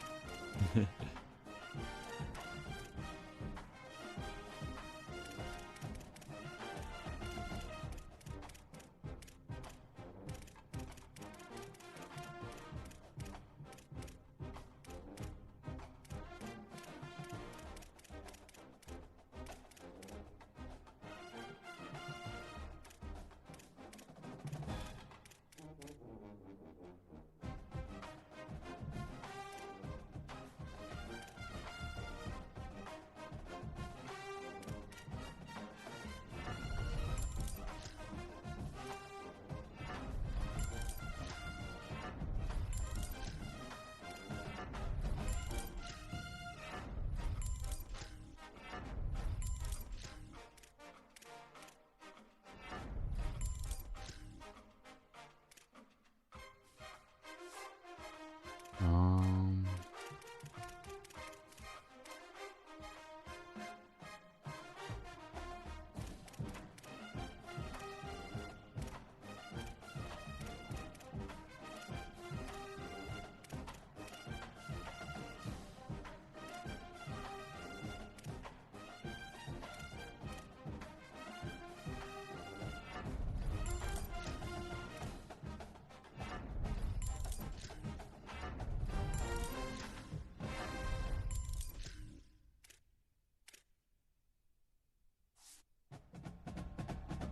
all right, let's just Amir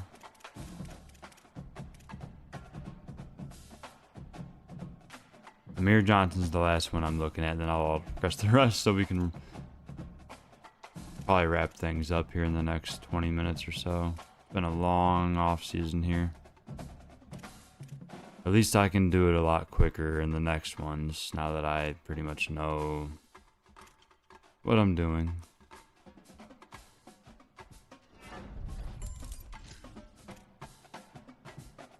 Why is this catching so low? The receiver. Route running super low too.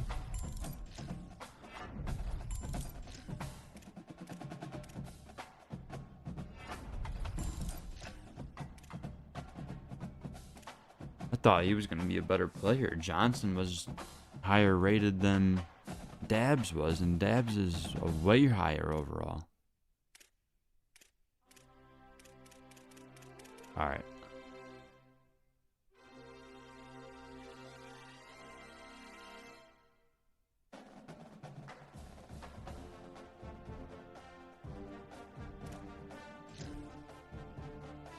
All right, there we go.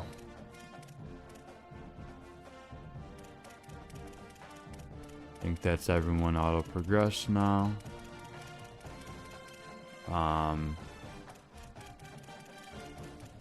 No. No, it didn't. Bro, what? I just told it to auto progress the rest and it did not. Okay, I guess I'm just gonna do these last few players. Because it totally just did not work. Whatever.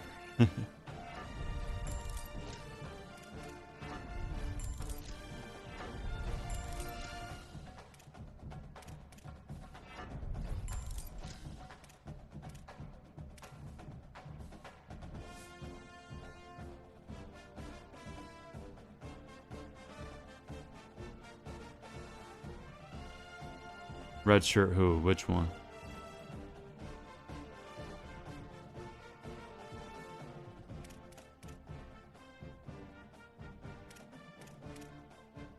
For the receiver?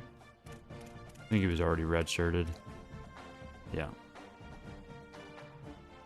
Every receiver I've got's already been redshirted. Dang.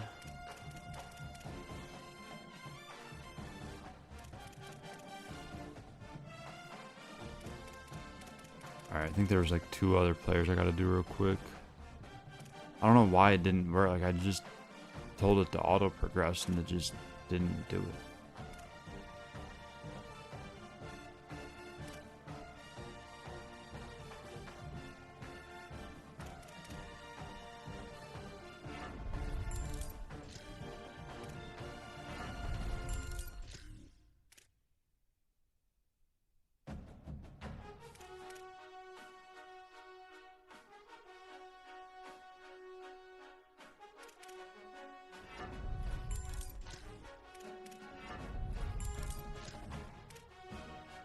That's it.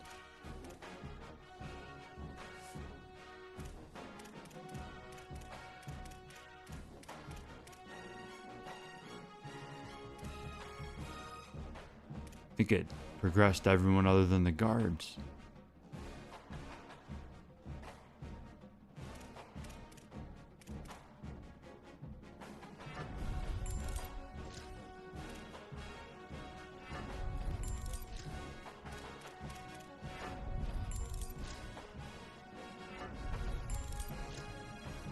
Yeah, Dellinger's definitely going to start.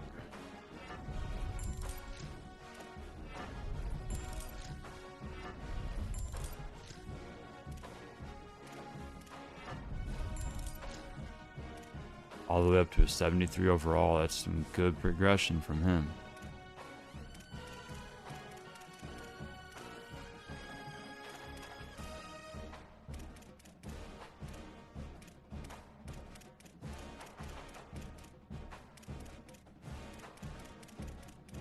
Alright, that's everybody. Except for our backup kicker. Not sure why he's even on the team still. And he's capped. He's capped. He can't even go up anymore. Jeez.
Alright, let's go ahead and advance to the next week.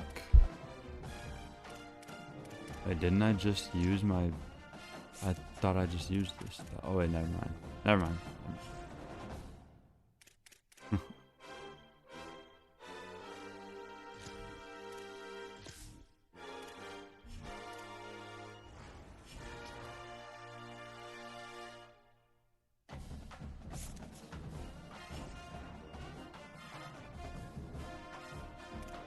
Encourage transfers. I mean, I don't think I'm going to. We have a pretty slim roster.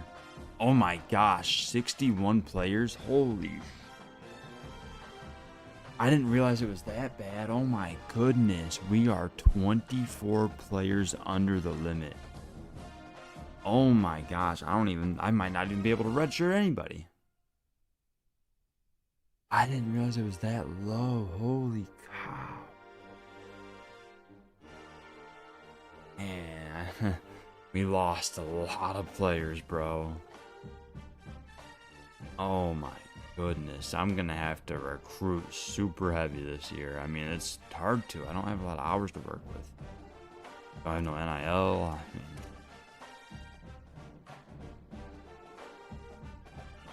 I'm definitely not encouraging anyone to transfer.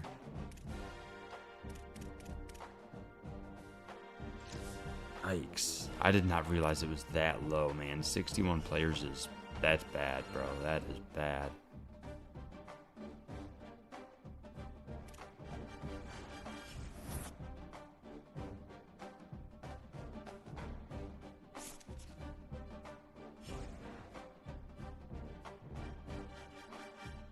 All right. Preseason going into year 2.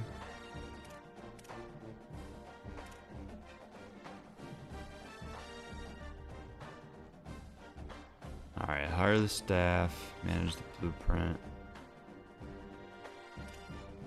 I guess I'm a little bit confused on when the NIL, like, rebuffs. Because it told me that I had to use it all before the end of the season recap, and then now I don't have any. So that's great. I wanted to have some NIL or college points or whatever the heck you want to call it to get some of these dang fundraising things, but 150 for the bronze? Like, I can't even get 150 NIL. I can't even get that. It's gonna be a grind. I mean, we knew what we signed up for. We know this year with all this new program overview, budget overview, NIL management. Like, if you're not at a top school in a good conference, it's just not gonna be easy. It's gonna take a very long time to develop everything that you want. I mean, it's tough. Can't really do much. Take a quick look at the schedule. I'm not going to edit it at all. Still a tough non-con. Not as tough as last year, though. I mean, at Michigan is very tough, but at least we don't have to go to 2 different Big Ten schools now. We'll start off hosting San Diego State and Northern Illinois. Of course, that's an old MAC matchup there. Northern Illinois is now in the Mountain West, though, in case you did not know. But then a couple road games at Michigan and then at Georgia Southern. And then we'll get into MAC action, starting with Sacramento State. And then a bye week. And then we have road games 3 in a row at Toledo, at Ohio, at Kent State. So all in the same state. That's wild. Then we're back at home for Buffalo, then at Bowling Green. And then we host Akron and Central Michigan to end the season. Why is Western not on our schedule? How are we supposed to play for the Michigan MAC trophy if we only play Central? How do we should always have Central and Western on the schedule. Come on, bro. It's our only rivals. So you're only giving me a chance to get one more rival win. Oh well. Oh well. I mean, I think our schedule's, like, honestly somewhat easy. It's just our team is taking a big fall off. After the first couple seasons, I'll probably do a little more edits in the beginning, but for now, I'm just gonna leave it as is. Yeah, that's our schedule for year 2. And then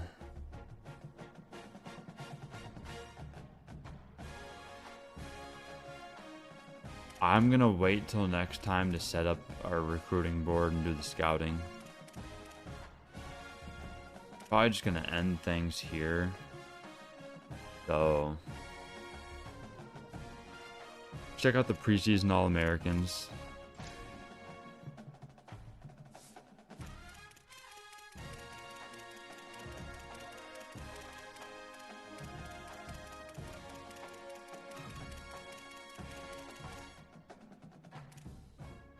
I'm expecting at least 1 or 2 in the MAC. I mean, Oluweme made second team All-MAC last year. It's just, I think the preseason stuff is mostly off overalls, so he probably won't be in there.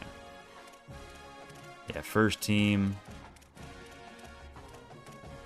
We got a couple at the end. You got cornerback DJ Waller Jr. Of course, we just added him through the portal. Nice pickup. Where was he at?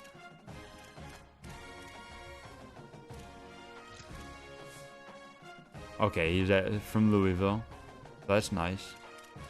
He had 53 solos, 14 assisted for 67 total tackles last year, 1 for loss, half a sack. No interceptions though. 9 deflections. Alright, nice seeing him on the first team. And then the other one was the kicker, of course. Scroll back down real quick. Good old Dustin Watkins, the newbie, replacing Kessinger. And then on the second team, you got Agite Dabs. Okay. The senior.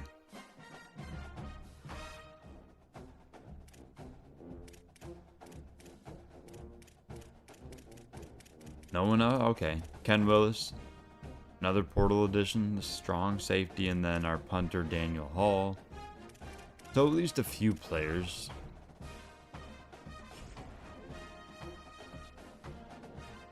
The preseason Heisman watch. Got Tony and Mensa, a couple Miami guys at the top, then Arch Manning in there. Surprised these guys didn't leave for the draft. Then you got Bo Jackson.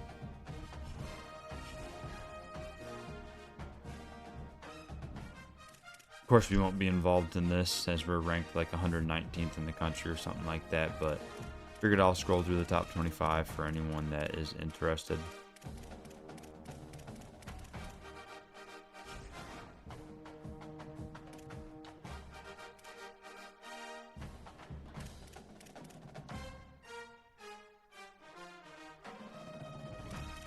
I am going to go ahead and run through the roster real quick, as that'll be the last thing I do before we end today's episode.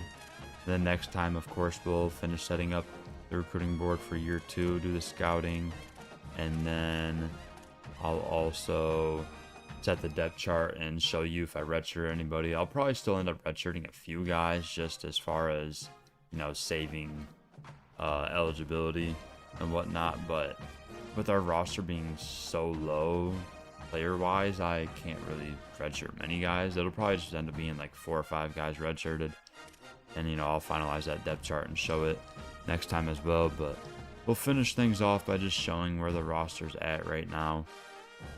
Yeah, our highest rated players, 82 overall, DJ Waller Jr. at corner. But we'll just go position by position real quick. Wait, hold on. I thought I had another quarterback still. I thought I had 3. Tell me I only got 2. Oh man, that is rough. Hopefully the boys stay healthy. If there's some injuries, we're screwed. Yeah, Davey's definitely gonna start right away. There's no reason to not start him. Sorry, Bryce. I know you know, Eagle fans actually like him in real life and stuff. He seems like a good kid, but DeMarco Davies got to start. Yeah, running backs. Of course, Malachi James will lead the way, but a couple really nice portal additions to help complement him with Westmoreland and Clemens, both sophomores. Clemens, though, not redshirted yet. I might consider it, but I think that might be a bad idea. I don't know. Maybe I should just do it. I usually like using a third back every once in a while, and blue is just not good enough, but at the same time, saving a year of eligibility with Clemens might be worth it, but also there's a deal breaker on him, so it's pro potential. That's a tough one. I mean, we're not going to be able to do anything about pro potential.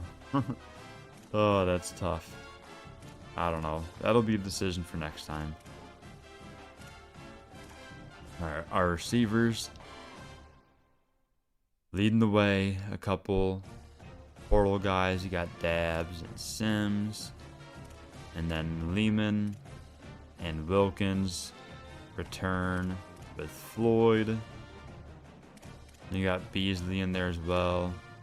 Then Johnson, another transfer guy. Then Brownlee was a, of course, high school recruit. He'll definitely be one of the guys that gets redshirted. The 82 speed is just too low. That's what V's was talking about earlier. The corner. Yeah, the corner that Hajrullah. Because we recruited him as a running back, but he was an athlete and ended up being only a 56 overall running back. So I had to put him as a corner for 61. And yeah, his speed will definitely get better eventually. It's just going to take a while to get him to even a serviceable spot. But it makes sense. I mean, he's not going to have to play at all this first year. The second year, he might have to, but we'll probably just end up hitting more portal guys.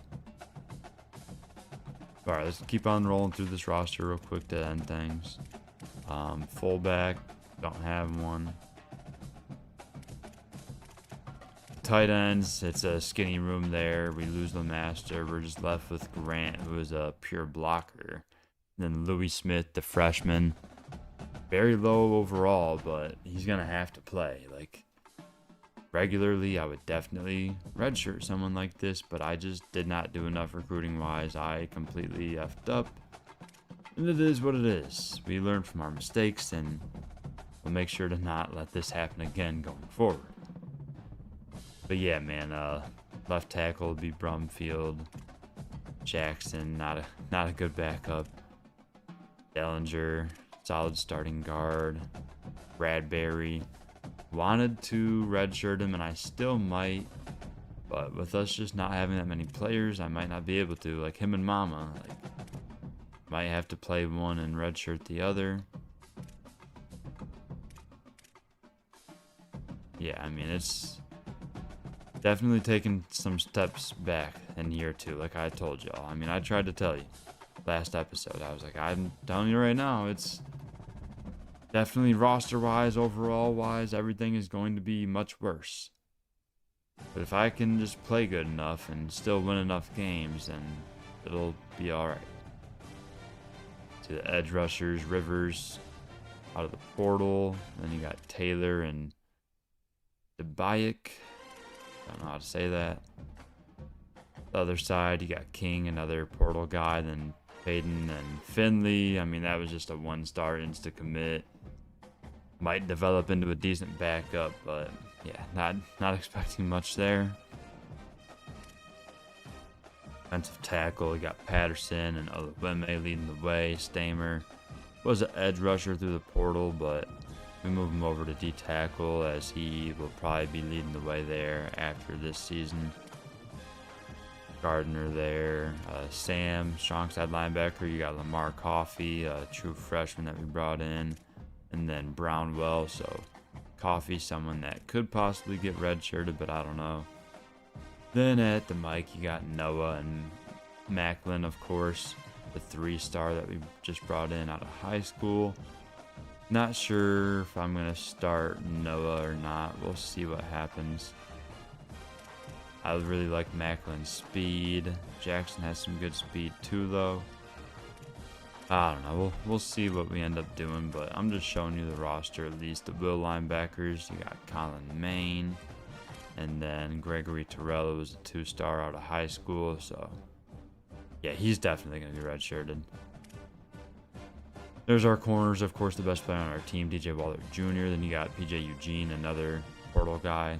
Then Dobbs, a guy that was on the team last year. Then Adkins as well as Rogers. And then Hajrullah, most likely getting redshirted.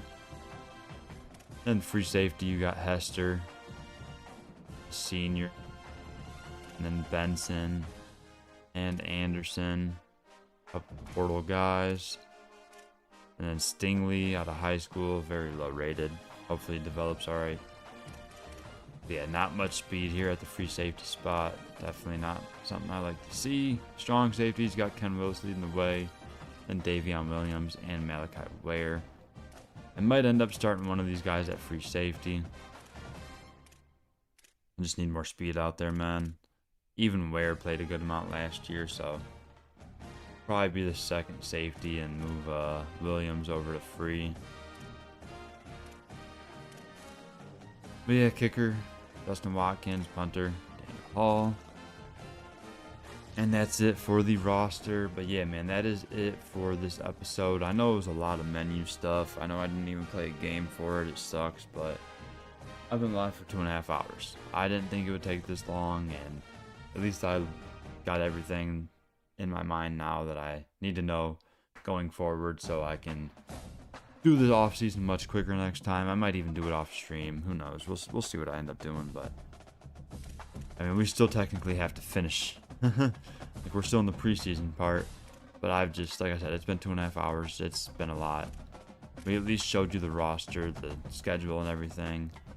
All I have to do to finish things up is set up our recruiting board going into year 2 and get the scouting done. But we'll save that to start next time, and then we'll play our first couple of games of year 2, which, if you missed it, you know, we just went over the schedule, but we'll start off with a couple home games, San Diego State and Northern Illinois.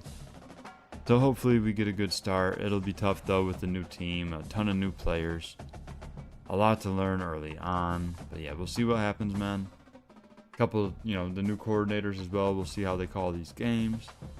Yeah, man, head coach Charlie Batch, looking forward to year 2, hoping to build off a successful year 1. Yeah, man, that's going to do it. Hope you guys enjoyed. Hit that like button if you did, and subscribe if you are new. Of course, check out the links in the description. Follow my Twitch. I go live there for everything else, like my Road to Glory stuff. And then follow my X or Twitter. I always tweet out updates on when I'm going live and everything. And then my links for the descriptions, or the links in the description for the playlist for my other series. You know, my Road to Glories with the tight end and free safety. Make sure you go check those out. Yeah, as you can tell, it's getting late. I am like so delirious. I can't even speak right anymore. So that's going to do it. We'll wrap things up. Have a nice day. Peace.